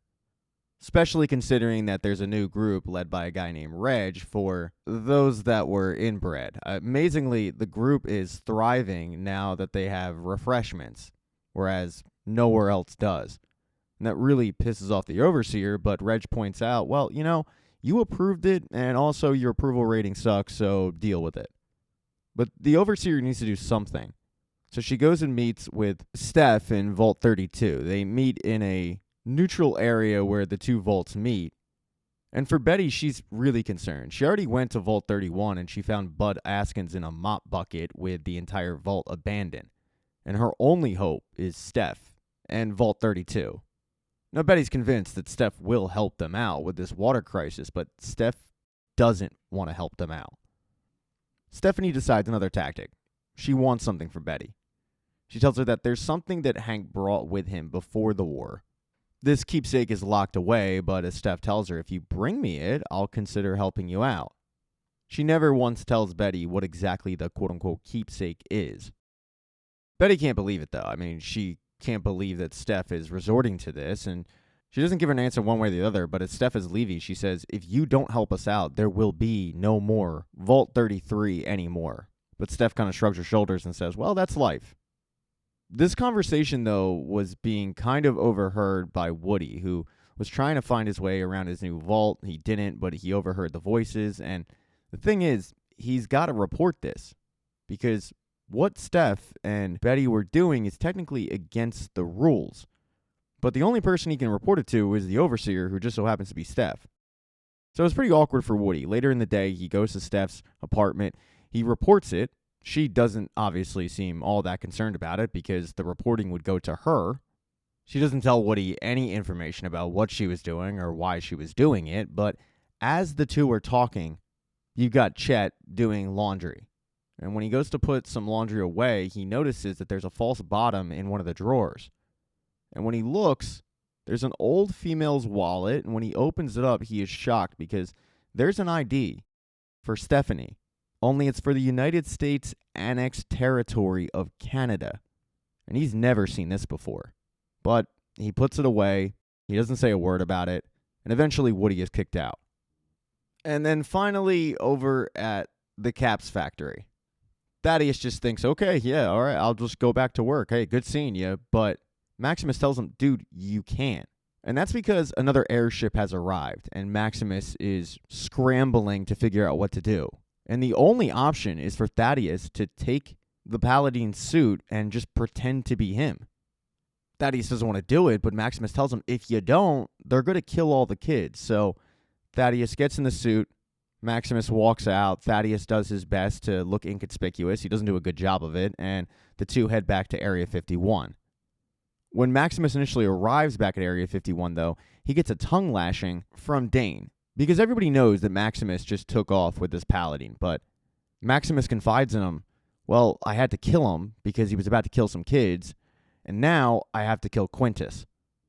Maximus is dead serious about this. He tells Dane, go grab the kids and just make sure that they're going to be okay. Don't come out until the shooting's done. And he heads straight for Quintus's office. Meanwhile, Thaddius, he just goes to the mess hall and kind of chills. He's getting talked up by both representatives from the other Brotherhood, both of them pitching Thaddius, thinking he's the Paladine from the Commonwealth, on why he should side with them, and Thaddius doing his best to just not be caught. Meanwhile, Maximus arrives in the office of Quintus. Quintus says, what did you do? And Maximus is honest. He says, I had to kill the Paladine. And then he pulls out a pistol. And Quintus says, and now you're here to kill me. But Quintus isn't intimidated. He starts telling Maximus why he shouldn't do it, how he found him in Shady Sands, how the Commonwealth will be nothing but a wasteland if it wasn't for the Brotherhood. And he's getting closer and closer and closer. And Maximus, he can't pull the trigger. Finally, it gets to the point where Maximus blurts out that the Paladine was going to kill kids. And even Quintus is like, you got to be kidding me. What? But when Maximus says Ghoul kids, Quintus has the same reaction as the Paladine. He just keeps calling them an abomination. And he starts walking away from Maximus. He walks all the way over to a cabinet where he had a pistol, and the two start getting into a shootout. Now, neither one hit the other, but it results in Maximus fleeing the room and locking the door so that Quintus can't easily get out. And while this was going on, somebody noticed that the relic, the cold fusion, was taken, and all hell is breaking loose in the mess hall. The one Brotherhood rep has turned on the other. She kills him. There's shooting going on, and Thaddius decides, I'm getting the hell out of here. But the person that took the relic was Dane. And Dane took the relic because Dane knew that the relic could no longer stay in the hands of the Brotherhood. It's too dangerous. So Dane runs up to Maximus as Maximus is explaining, I couldn't do it. I'm sorry. I couldn't kill him. And Dane says, don't apologize for not being able to kill somebody. But here, take this. Get it as far away from here as possible. And Maximus is a little surprised, but he does as he's told. He takes off, and he and Thaddius flee Area 51 as the fighting continues and ships are coming out of the sky. In Episode 5, we'll start out with Norm and his group, who make their way towards their old Vault Tech offices. And when they get in there, they start joking around about the dead bodies that they find because they knew them. But then they overhear something terrifying coming from the elevator shaft, and they get really concerned. And then they find out that they're not the only ones at the Vault Tech offices, because Barv and Ma June have decided to take up shop in the Vault Tech offices, mainly because of that roach farm that they're protecting. And while the Vault Dwellers are terrified, Ma June takes Norm aside and tells him, you guys got to go back. Trust me, I know the wasteland. You guys aren't built for it. And your sister is dead. But Norm doesn't believe her, as he tells her, you don't know my sister. But Ma June, just knowing the wasteland, figures there's no way that Lucy has survived. Either way, though, she ends the conversation. She tells all the Vault Dwellers, if you need anything for the trip on the way home, take what you want, but don't touch the roach farm. Only the Vault Dwellers aren't going home. They start going up to their offices. And that's when red flags start going up for Ronnie especially. Because Ronnie starts trying to use some of the radio equipment to contact the investors, and when Norm asks him, "What are you doing?" Ronnie can't understand how Norm doesn't know what he's doing. But he tells one of the guys, "Hey, fix this stuff, and yeah, let's contact our people." Meanwhile, Norm noticed that Claudia is still having a hard time. She seems to be the only one from the vault that is having a hard time adjusting. She's now realizing that everybody she knew, other than the people that she's with, are dead. Norm consoles her, but he also asks her, "Hey, do you have any idea about what's going on with this plan that they're talking about?" And Claudia doesn't, because she just started the vault tech job a week earlier. She does, however, mention Barbara Howard, saying, she might have some clue of what they're talking about. We should probably head up to her office. So Norm and Claudia do that. And as Norm sits down at Barb's old terminal, Claudia says, "You aren't really Bud's successor, are you?" And Norm fesses up, "Yeah, no, I'm not. What gave it away?" And she tells him, "You're the only one that's not batshit insane?" Norm appreciates the compliment, but Claudia tells him, "Hey, all the people out there, they just dedicated their lives to this mission of Bud Askin. And if they find out that you just did a bait and switch, they're going to be really, really upset." But that's something that Norm's willing to tackle later on down the road. He doesn't really worry about it at the moment. And when Claudia goes and gets water, the moment seems to arrive, because that conversation was being overheard by Ronnie. So as Norm is sitting at Barb's terminal, unaware of the fact that Ronnie is sneaking up on him, he starts looking into exactly what the plan was. And he doesn't find any real deep information, but what he does find before he's attacked is something called the forced evolutionary virus. And that's when Ronnie shows up. Ronnie and Norm end up getting into a scuffle. Ronnie ends up mounting Norm and choking him out with a wire. Not killing him, but choking him out. Now, things are going a little bit better for Lucy. Not much, but a little bit better. Her and the Ghoul realize they are way outmatched by this Deathclaw, this beast. So they just take off running. And the Deathclaw and the family of Deathclaws were secluded to one particular area of New Vegas. It's where they thought that they would find Lucy's father, but it's just going to be really difficult to get back in that area. It's as if all of New Vegas had just given up on that area and left it to the Deathclaws. But in the morning, Lucy has another issue. She has no drugs, and she's going through withdrawal. So the Ghoul tells her, "Look, take these caps, go to the store, get something called a Dictol. It'll just clean out everything in your veins, and meet me over at the hotel. I'm going to go drink." So she does that. She goes to the store, but there's one issue, and that's the store has been hit by inflation, and Lucy does not have the caps to pay for the Addictol. But when she goes inside of the store owner, nowhere to be found. And Lucy needs that Addictol, so she just takes it. She also sees something else that really catches her eye, and it's a power fist. So she grabs that too. But as she's about to leave, she overhears the store owner coming down the steps, and she has to hide. When Lucy goes to sneak out the front door, she's caught, but then she notices something interesting about the store owner. He doesn't quite match the picture that is listed. I mean, this guy looks like he's probably a good 150 pounds chubbier than the actual store owner. Combine that with the fact that there is a dead body in a barrel in the store, and Lucy's pretty sure that the store owner was actually killed. This guy has taken over, raised all the prices, and acted like the store owner never was killed in the first place. Lucy doesn't really care. She doesn't want any trouble. She just wants to get out of the store, but this particular guy goes and grabs a pistol, and even though Lucy warns him, he raises it, and Lucy ends up firing hers first.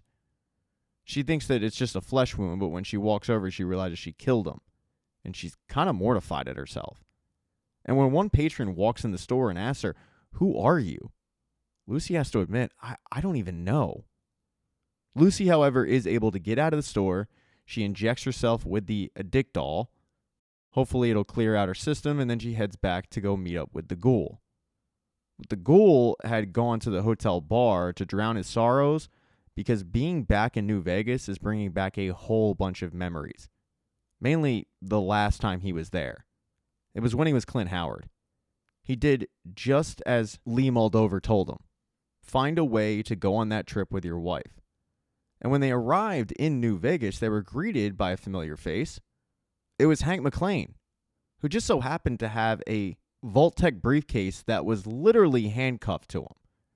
Coop was pretty positive that in that briefcase was Cold Fusion, so at least now he knows exactly where to go to get it. But before he headed over to the casino where this meeting was to take place, he decided to hop on a payphone and call Lee. Now, Lee just so happened to be on the payphone right next to him, even though they were having this conversation. And Lee had left a little vial of a liquid that she wanted Coop to use to kill Robert House, but Coop couldn't bring himself to do it.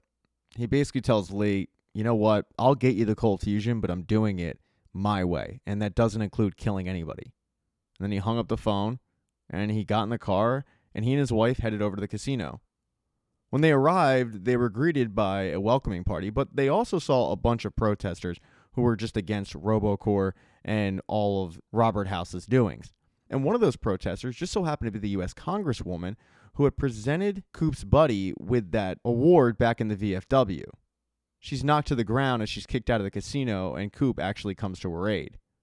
And when he gets inside the casino, his wife goes off. She's got to mingle, while Coop has his eyes dead set on Hank and that briefcase.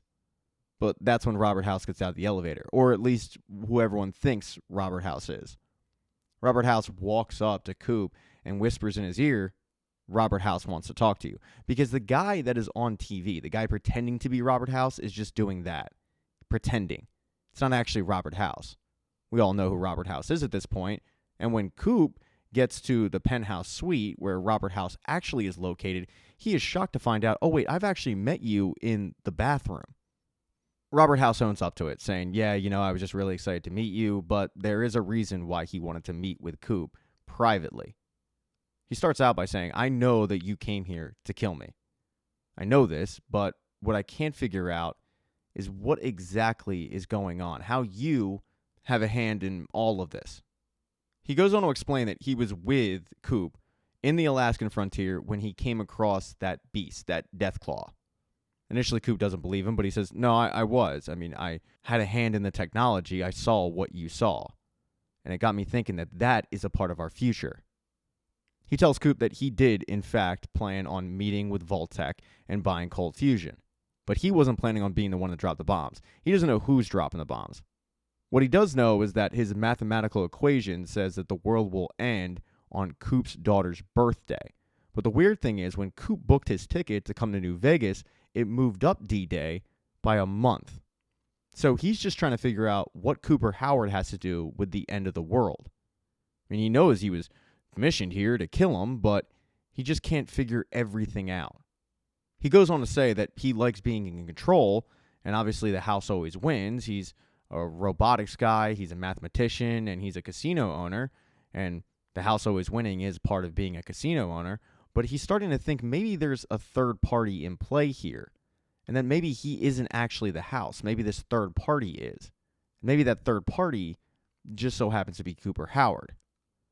Coop thinks that Robert House is insane, and he says as much. And that really pisses off Robert House, who starts screaming at Cooper Howard, I know what you are. You're a killer. And he just continues to berate Coop as Coop flees the penthouse back into the elevator, where he just starts emptying out his flask. All of this is a lot for Coop.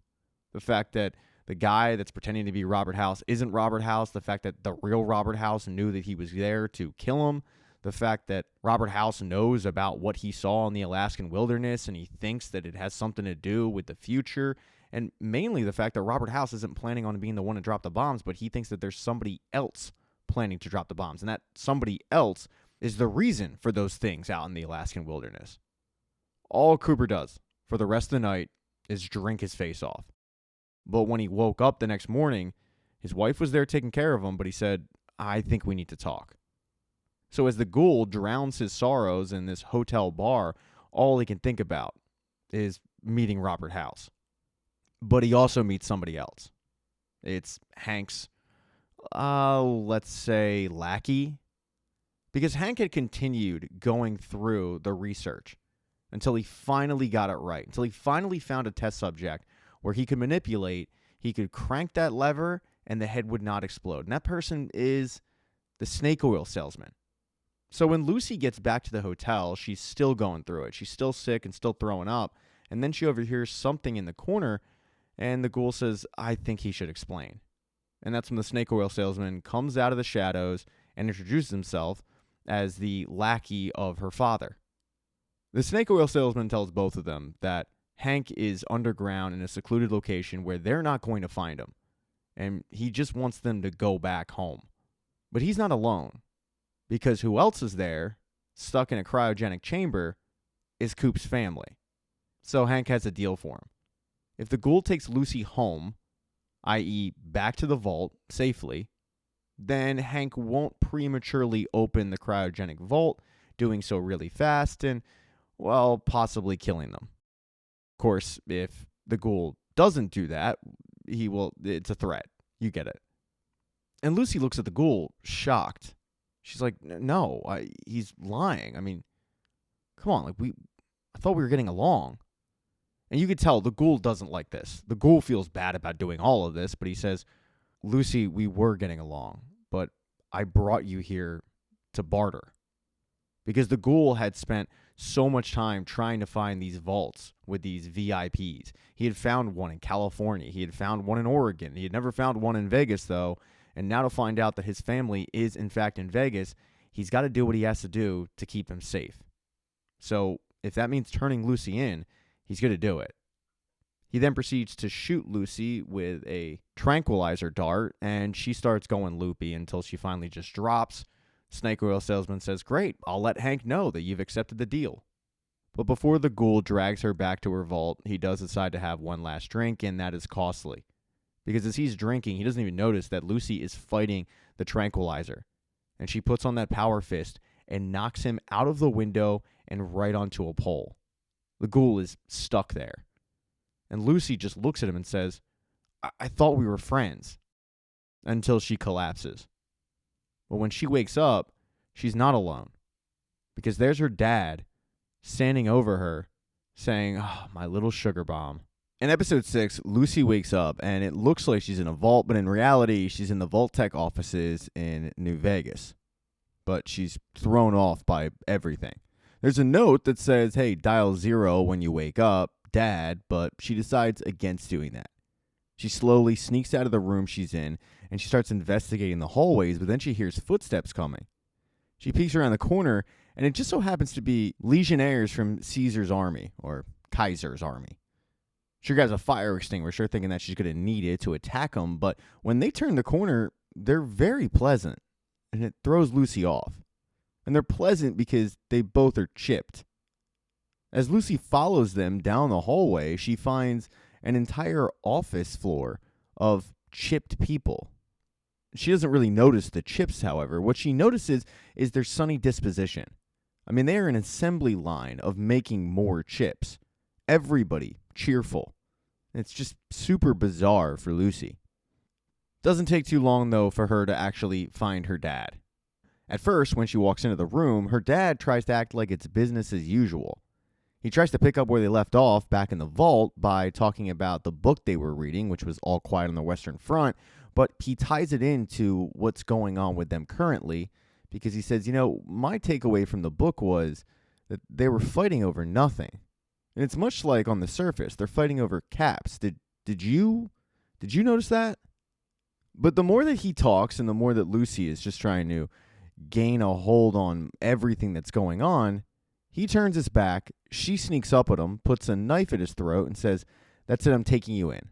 I'm taking you back to the vaults. You're going to face a trial for what you did to the people of Shady Sands. And to her surprise, he goes along with it. Not only does he go along with it, he actually handcuffs himself, which really throws her off. She completely expected him to fight back more about this, but he doesn't. And when she asks why, he says, look, I did what I did at Shady Sands for you, but there comes a time to face the consequences, and you are the consequences. So, sure, let's go. But before we do leave, can I explain what I'm doing here? And she doesn't want to hear it. She just wants to take him back to the vault and have him face trial. However, when they get onto the assembly room floor, All work stops when they see their boss/leader/god handcuffed and at knife point being taken out. Hank, though, tells him, "Don't worry, it's okay. My daughter's just taking me to face justice." But then Lucy makes one critical mistake by asking, "Where did you find all these people?" And that opens the door for Hank to explain what he's doing. He tells her, "Oh, I found them from all over. Like, this one right here, she used to be a killer, but now she sharpens pencils. And this one over here, she used to eat people, but now she makes trail mix." Everybody is in a good mood.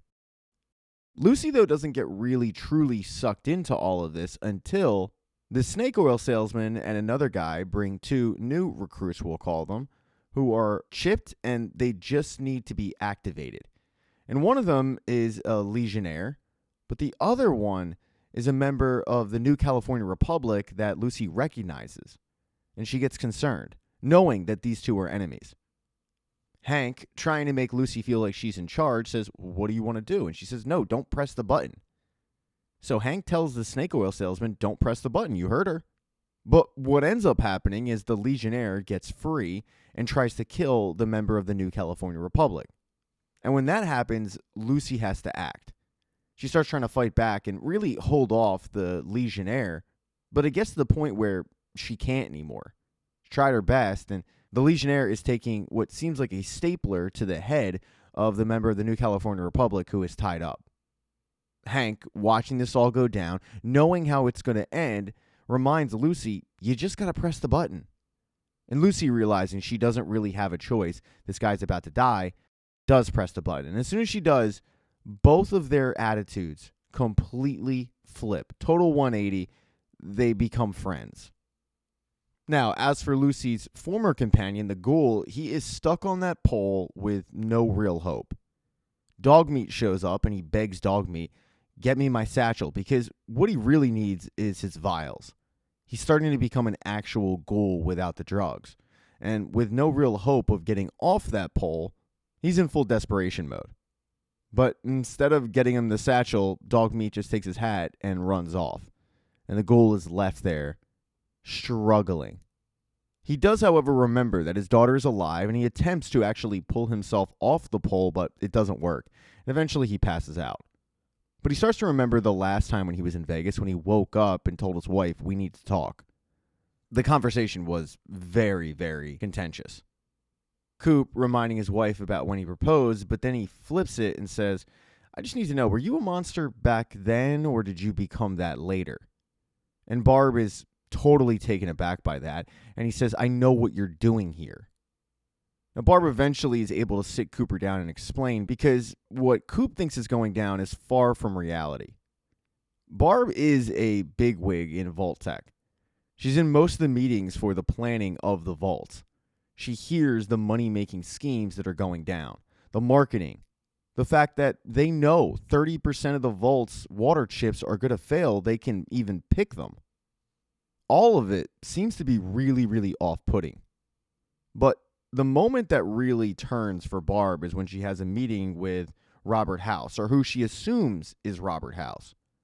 The guy playing him shows up with his chips, and he explains that he's been trying for years to make his robots more people-like, but it works the other way. He can make people more robot-like, and this could do that.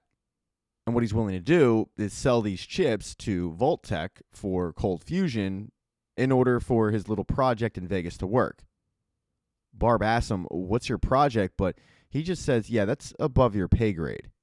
And that's when Barb really wants to dive into what cold fusion is. She calls over Betty, or a younger Betty, and she says, "Get me everything on cold fusion that you have." Because she needs to know why Robert House wants it so badly. And even Betty's like, "Is this a good idea?" But Barb says, "None of this is a good idea." And then she heads to the elevator. She's got that meeting with Robert House, the other bigwigs from Vault Tech, about what to do with the bombs, and she's stressed out. But in that elevator, waiting for her, was Dr. Wilzig. Now, she didn't know who Dr. Wilzig was, but he shocks her because he says, "If you forget your place in the company, you and your family will die. The same will happen to me if I don't communicate this message, but we're all in the same boat. None of us can stop it. You know that. So that meeting you're going to, you tell them that the only way to guarantee results is by dropping the bombs ourselves. And that's exactly what she does. She relays all of this to Coop, and Coop asks her, who's in charge of Vault Tech? But Barb doesn't know. She swears up and down that she's doing all of this for Jeannie, but to Coop, it's not worth it because there's going to be a bunch of Jeannies who are going to die around the country. So he says, well, we got to find out who's in charge of Vault Tech. But Barb told him, no, this isn't one of your movies. This isn't going to be a happy ending. If there was a happy ending, I would have done it already. This deal's going forward whether we like it or not. I mean, look at me. I'm your wife. You know me. But Coop says, no, I don't. And he leaves. He goes downstairs on the casino floor and he sees Hank drinking. He's got that briefcase with him. And he decides, you know what? I'm going to get that cold fusion. He gets Hank even more liquored up. He drags him back to his hotel suite. He roofies him, and then he's able to access the case. But cold fusion isn't in it. What looks like an injecting gun is. But Coop doesn't know what it is. And that's when Barb comes in. She doesn't say a word. She just takes that injecting gun from Coop. She goes over to Hank's neck. She injects him. But she doesn't inject him with anything. She actually takes something out of his body. Because the cold fusion was inside Hank. So as the ghoul was slowly dying, that's what he was thinking about. But then he's rescued by somebody who breaks off that pole and drags him back to his lair.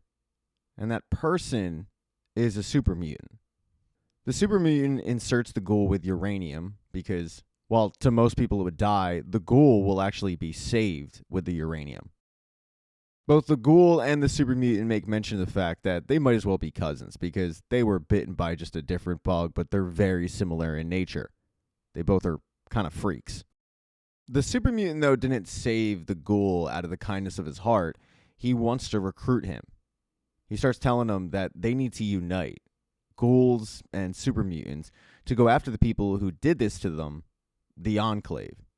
But the ghoul explains, nah, man, I'm not really into that. I've always kind of been an army of one. I'm really only in this because my family's out there and I need to get back to my family. And that's when the super mutant says, if you're not going to join our kind, then I can't have you knowing where we are. And he knocks him out. He drags him to another location and he just drops off the ghoul. Thanks to the uranium, the ghoul will be fine, but he's just stranded. Or at least he thought. Because not too far away, Thaddius and Maximus are chilling. They've been able to escape the Brotherhood and Area 51. They ditched the power armor because it's got tracking chips in it, but they don't really know what to do with the cold fusion. What Maximus wants to do is get it to somebody good, like Lucy. He could tell that she was a good person. He feels like she would know what to do with it. But as they were sitting there and they made camp, Dogmeat showed up with the ghoul's hat. Obviously, Maximus recognizing the hat. They both followed Dogmeat back, and they were able to find the ghoul just lying on the ground. Awake, but everybody was surprised to see one another. And you also don't get the sense that everybody was happy to see one another, but there they are. And then finally, back at Vault 33, Reg's inbred group has become too much for Betty.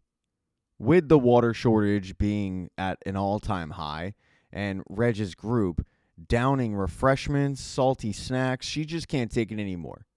She's tried to meet with Reg, but he's been avoiding her, while the group has grown because of the fact that they have water and food.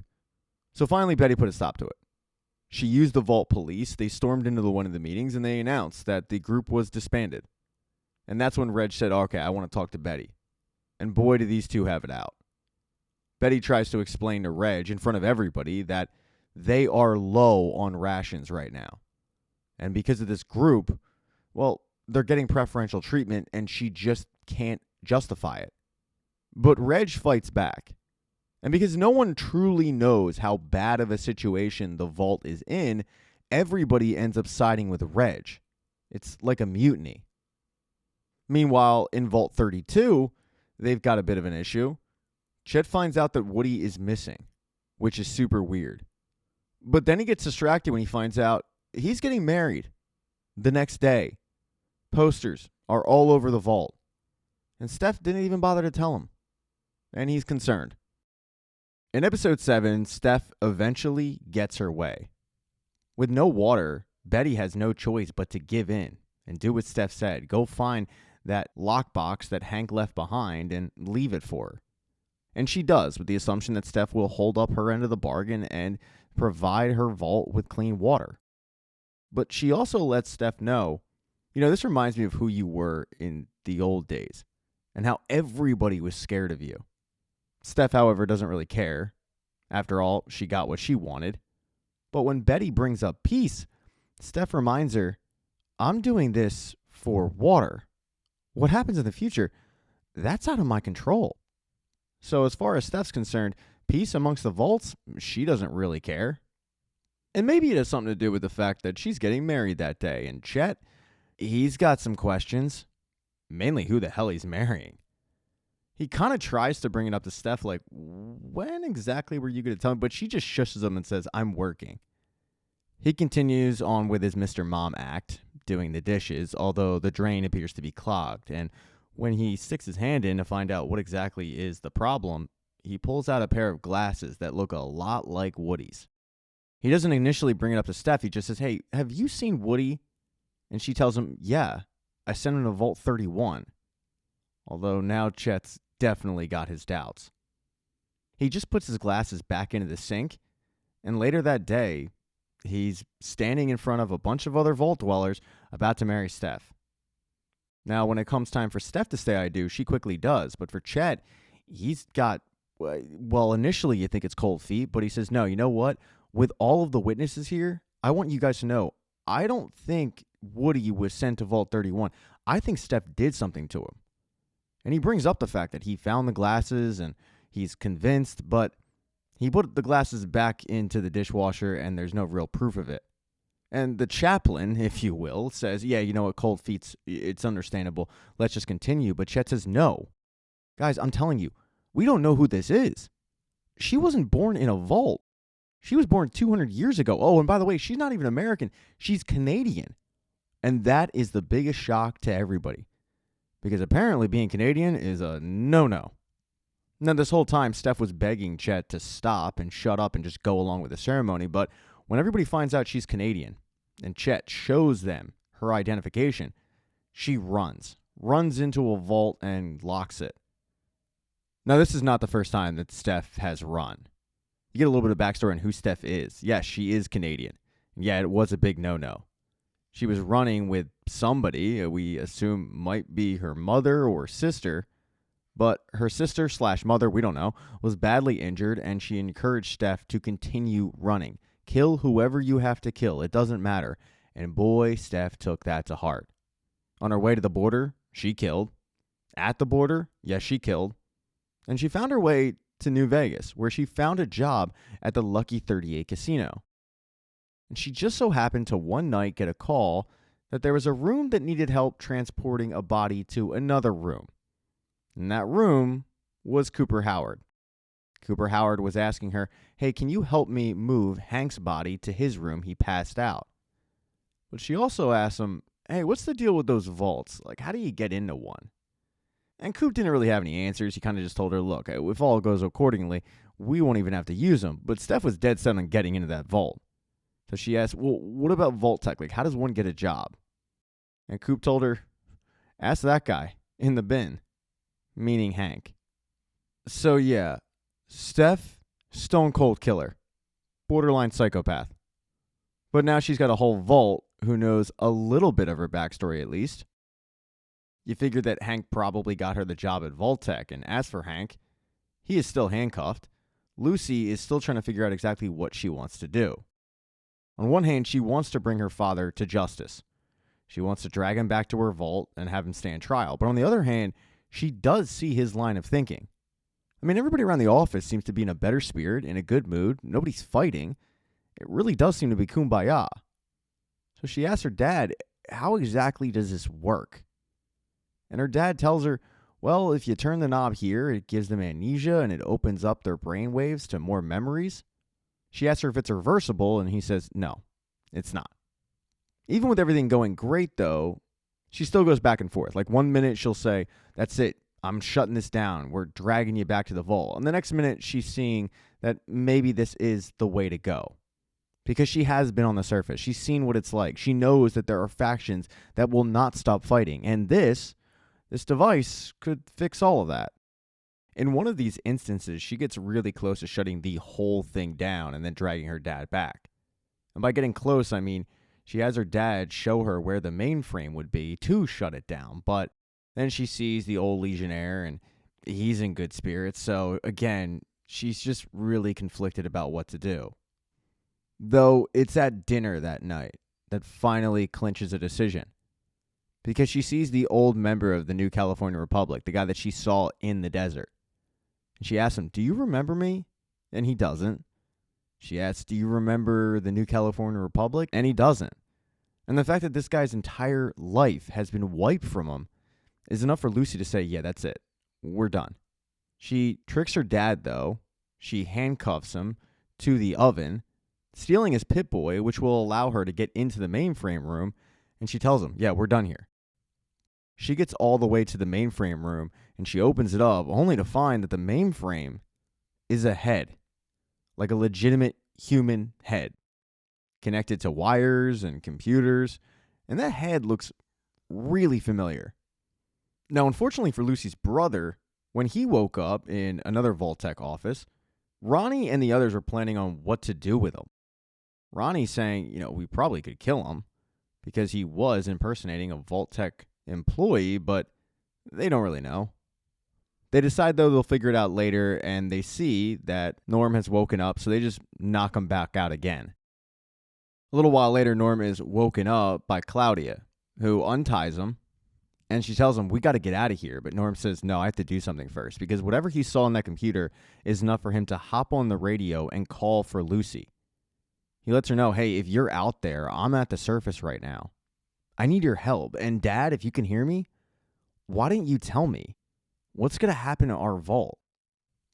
And then finally, there's the Ghoul. The Ghoul, Thaddius, and Maximus.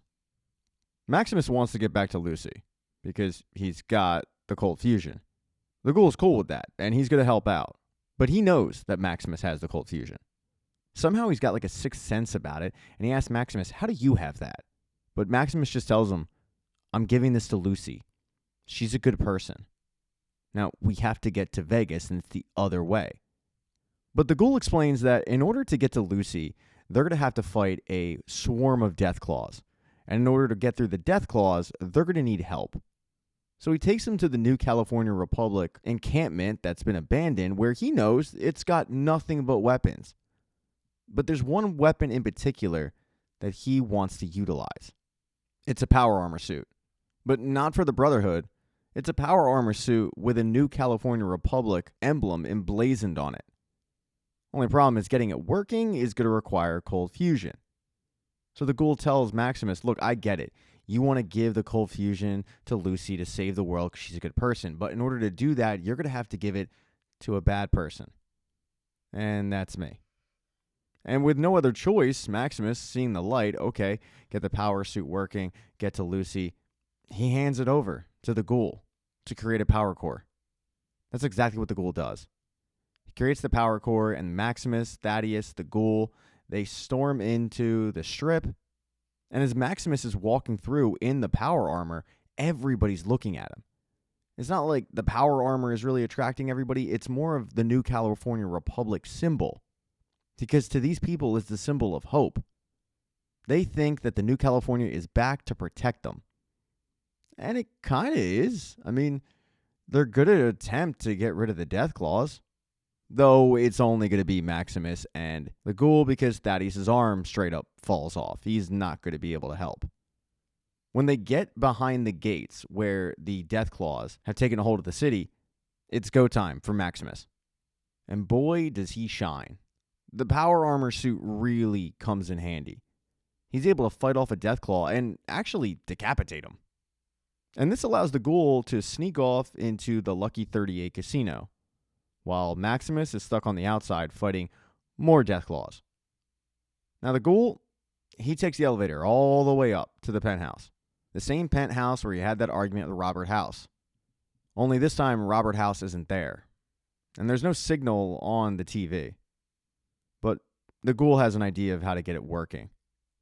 He goes over to the monitor, he presses a giant red button, it opens up another door. He sticks the cold fusion inside something, and a few seconds later, you start seeing a loading screen. And when that thing loads up fully, there's a computer version of Robert House's face. But it's also worth mentioning that this isn't the first time the Ghoul has had cold fusion in his hand. Because way back before the bombs dropped, Cooper Howard met that senator in a bar. The same senator who was at the VFW and the same senator who was protesting.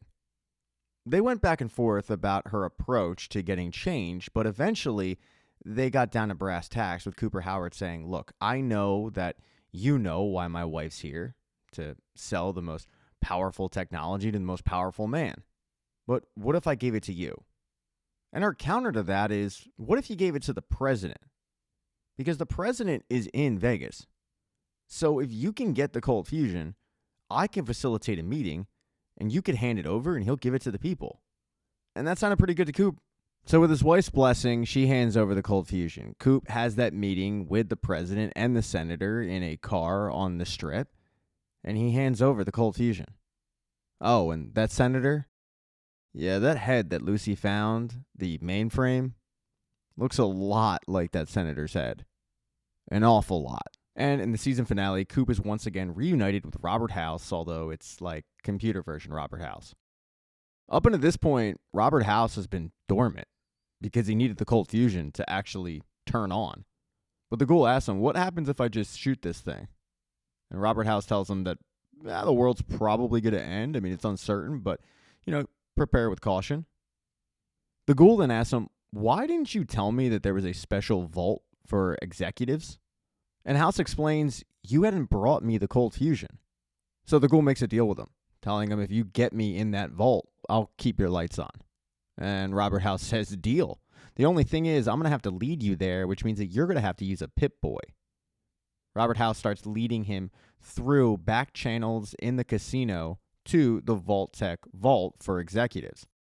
All the while, Robert House is explaining that he had prepared for pretty much everything, but one person was one step ahead. It's the same people that put the Deathclaws in Vegas. It's the Enclave. And one of their minions is currently running the city. That minion, of course, being Hank McClane, who at this point is trying to free himself as Lucy stares at the head of the former congresswoman. And Lucy asks the head, are you alive? And she kind of grunts yes, but then begs Lucy to end her life. And Lucy doesn't want to, but the head keeps begging and begging. Finally, Lucy takes a crowbar to it, which does actually work. It stops everything because the head was the mainframe. This takes a lot out of Lucy. She's tired of people begging her to end their life, so she has to just get some air, and she kind of runs outside. And at this point, Hank has freed himself. So he comes out and tells her, you really shouldn't have done that. And she immediately says, who the hell was that? And he explains, yeah, old congresswoman. He goes on to explain that the mainframe is basically who the congresswoman was. A really diligent worker, nice person. She wouldn't talk back. She wouldn't give any attitude. She was kind of what you wanted, a loyal subject. He then tells her how Robert House was trying to turn humans into robots, but what he wanted to do was actually give them a personality, and that's where the congresswoman and the mainframe came in.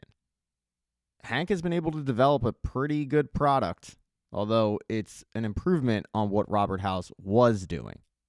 The next iteration of this is going to be a chip very, very small. I mean, it's the size of your pinky nail, and it's going to go in your neck, and you'd barely be able to see. And at that point, no one's going to be able to tell who's automated and who isn't. And you're going to be able to control all these people. But the next person he wants to control is Lucy. He gets that former Legionnaire that he's brainwashed, and he's going to have that Legionnaire pin Lucy down as he inserts the chip into her neck so that she can be his, quote, little girl, the one that he raised, not this rebellious one. But right before he's about to put that chip in, the Legionnaire gets shot, and Hank gets shot right in the ass, and it's by the Ghoul. Because as the Ghoul was walking through, he heard the commotion, and he decided to save Lucy. He looks right at Hank and he says, I would just shoot you, let you bleed out here, but it's not up to me. And he throws Lucy a gun, and he's going to allow Lucy to figure out what she wants to do with her dad. As Lucy figures out what to do with her dad, the Ghoul continues to make his way through the Vault-Tec offices to get to the cryo chamber room. All the while, Robert House is reminding him that a lot of what's going on is the Ghoul's fault, or Cooper Howard from 200 years ago. Because what happened after Cooper Howard handed over the cold fusion to the president, well, that trickle-down effect was felt. It may have been the wrong move.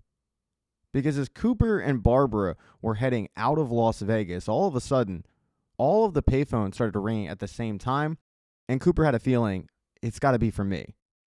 He went over, he answered one of them, and sure enough, it was Robert House, telling him, I'm just going to let you know, it wasn't me. What's about to happen was not me.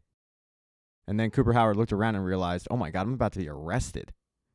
He quickly went over to Barbara and said, I'm taking the fall for this. And she didn't want to. She wanted to team up with him and fight this together. But he said, no, we can't do it. For Janie, I'm taking the fall. You stay with our daughter. And a few seconds later, he was converged on by police and arrested for conspiracy. Basically, betrayed by the people that he handed over the cold fusion for. And it's those people who are the quote-unquote Enclave. The people that Hank McClane is working for. The people that put the Deathclaws in Las Vegas, and the people that were one step ahead of Robert House, the great Robert House. The Ghoul, though, doesn't feel like listening to any of this. He just wants to find his family, and eventually he does, or at least he finds their cryo chambers. Robert House opens it up, but unfortunately they're empty. And in that moment, the Ghoul is gutted. He came all this way, and his family isn't even there. But then he gets a glimmer of hope. There's a postcard for Colorado. When he flips over the picture, there's a note that says Colorado was a good idea. And Robert House starts kind of mocking Coop on the fact that he had this pipe dream. His family was alive, but the wasteland, it's fake. It's not real. And the Ghoul says that's not true at all. Because now I know my family is alive. And now he knows where to go. He's just got to go to Colorado. Before he does, he takes that Pip-Boy off. He has no interest in bringing Robert House and his Elon Musk-isms to Colorado. Robert House is like, dude, what are you doing? We got work to do. Like, you can't leave me here. And the Ghoul's like, sure as hell I can. And he walks out, heading to Colorado to find his family. Now, as for Lucy, she decided to start escorting her dad out of the Vault-Tec offices. But as they were making their way out of the Vault-Tec offices, which is right near the Strip, you've got Maximus in a fight for his life against all of those Deathclaws. With the Deathclaws getting out of their little encampment, it caused the people of the Strip to flee in horror and leave Maximus alone to defend the city. And they're confident in him because he's got that power armor and he's a new California Republic member, or so they think. And at first, Maximus is doing great. But there's just so many Deathclaws, and they just keep coming. And eventually, it just really starts to take its toll. Now, he does get bailed out at one point by Thaddius, who goes and acts as a sniper for him. But eventually, the Deathclaws, they kind of win. They destroy the power armor to the point where Maximus actually has to crawl out. He grabs an old roulette wheel. He grabs a spear. I mean, he lives up to his name. He's about to go all gladiator on these Deathclaws, remembering what it was like when he, as a little boy, saw the power armor for the first time. He's ready to fight these things, but he doesn't have to, because again, he gets bailed out. This time by the actual New California Republic. They have shown up in a big way, and they are ready to defend the city at all costs. And they're going to have to, because a war is brewing. You see, as the New California Republic were busy banding together, the two armies of Kaiser were busy fighting. Eventually, though, that Macaulay Culkin-looking guy ended up grabbing the body of the old Kaiser, the one that had the note of who the new Kaiser would be. That's the whole reason they were fighting. And he's the first one to be able to read the note. But the note says, I'm the only Kaiser. This legion dies with me. Now, Legionnaire Macaulay Culkin is not going to let that happen.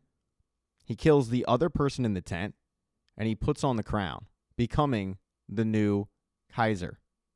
The entire legion surrounds him, chanting, excited, and he tells them, we're going to take Las Vegas. So they're already on their way. They're marching towards the city to take it over. As for Maximus, he doesn't care. He's just got to find Lucy, who at this point has made her way outside of the strip with her dad at gunpoint. And her dad starts saying how he was looking forward, actually, in a way, to getting back to the vault, to seeing Norm, seeing Steph. Starts laughing about that one. Maybe it's because, oh, by the way, they got married. Yeah, that's the way that Steph ended up in the vault in the first place. She married Hank. Although he kind of left that part out. Yeah, but then Hank realizes we're not going back to the vault, are we? She kind of just asks him, what's your end game with all of this? And his end game is to control people, but make the wasteland less of a hazardous place to live. He thinks that by these chips and turning people into essentially robots, but good behaving robots, will make for a better world. And Lucy's more about free will. That doesn't stop Hank from pitching one last time on why she should keep him alive. He warns her that there is a war coming and he can stop it with these chips. And then he tells her, you think the surface is the real world, but the surface is the experiment. She kind of looks at him puzzled and asks, what experiment? And he goes on to say how he already sent his R&D out into the wasteland. The boxes that they're equipped with are the latest models, and you can't tell the difference. He then sits down on the curb, but he pulls out the remote, where all he has to do is press a button and all those boxes turn on. Though he continues to tell Lucy that, unbeknownst to everybody out there, these people, with the boxes, are following orders that were written centuries ago. A very concerned Lucy says, orders to do what? I mean, what did you do? But he just turns around and says, I love you. And then he presses the button. And when he does that, it turns on all the boxes, but he was equipped with one of them. So he also completely changes. And Lucy's hugging him and kind of trying to shake him and wake him back up, if you will, but he's gone.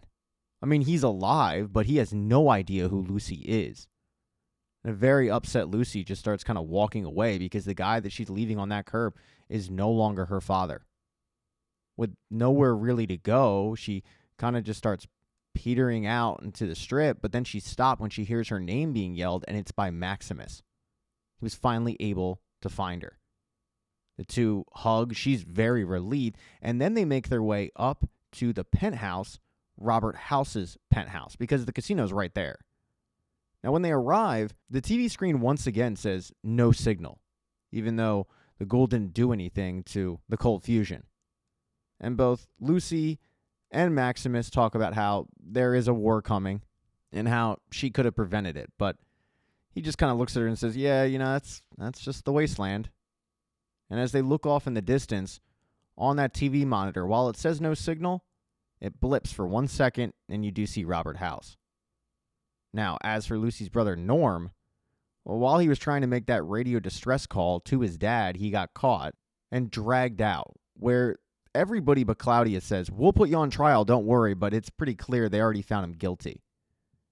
Now, Claudia tries to save him. She starts pushing people out of the way. She tries to go to him. But Ronnie pushes Claudia against the wall, which activates the elevator. The elevator that's full of rad roaches. Initially, they don't hear anything. They think they're safe, but then the roaches take over. They start slaughtering everybody. Everybody's hiding for cover. They're trying to get into rooms, and Norm is no different. He follows the group, and he tries to get in the room, but Ronnie stops him.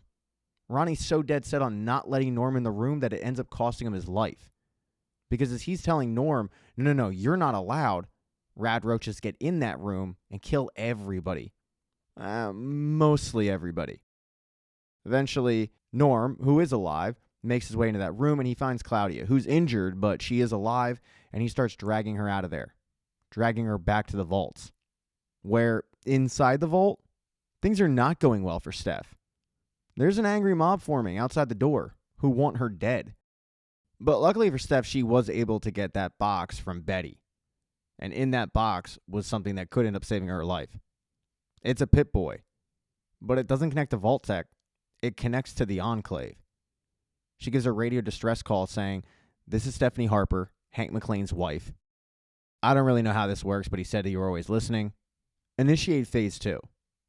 And somewhere where the Enclave is headquartered, they are listening, and they do hear it. And they also heard the messages coming from Norm. They hear it all. And that is the end of Season 2 of Fallout. Thank you so much for getting this part of the recap. I really appreciate it. Hit thumbs up if you liked this video. Smash that thumbs down button if you thought it sucked.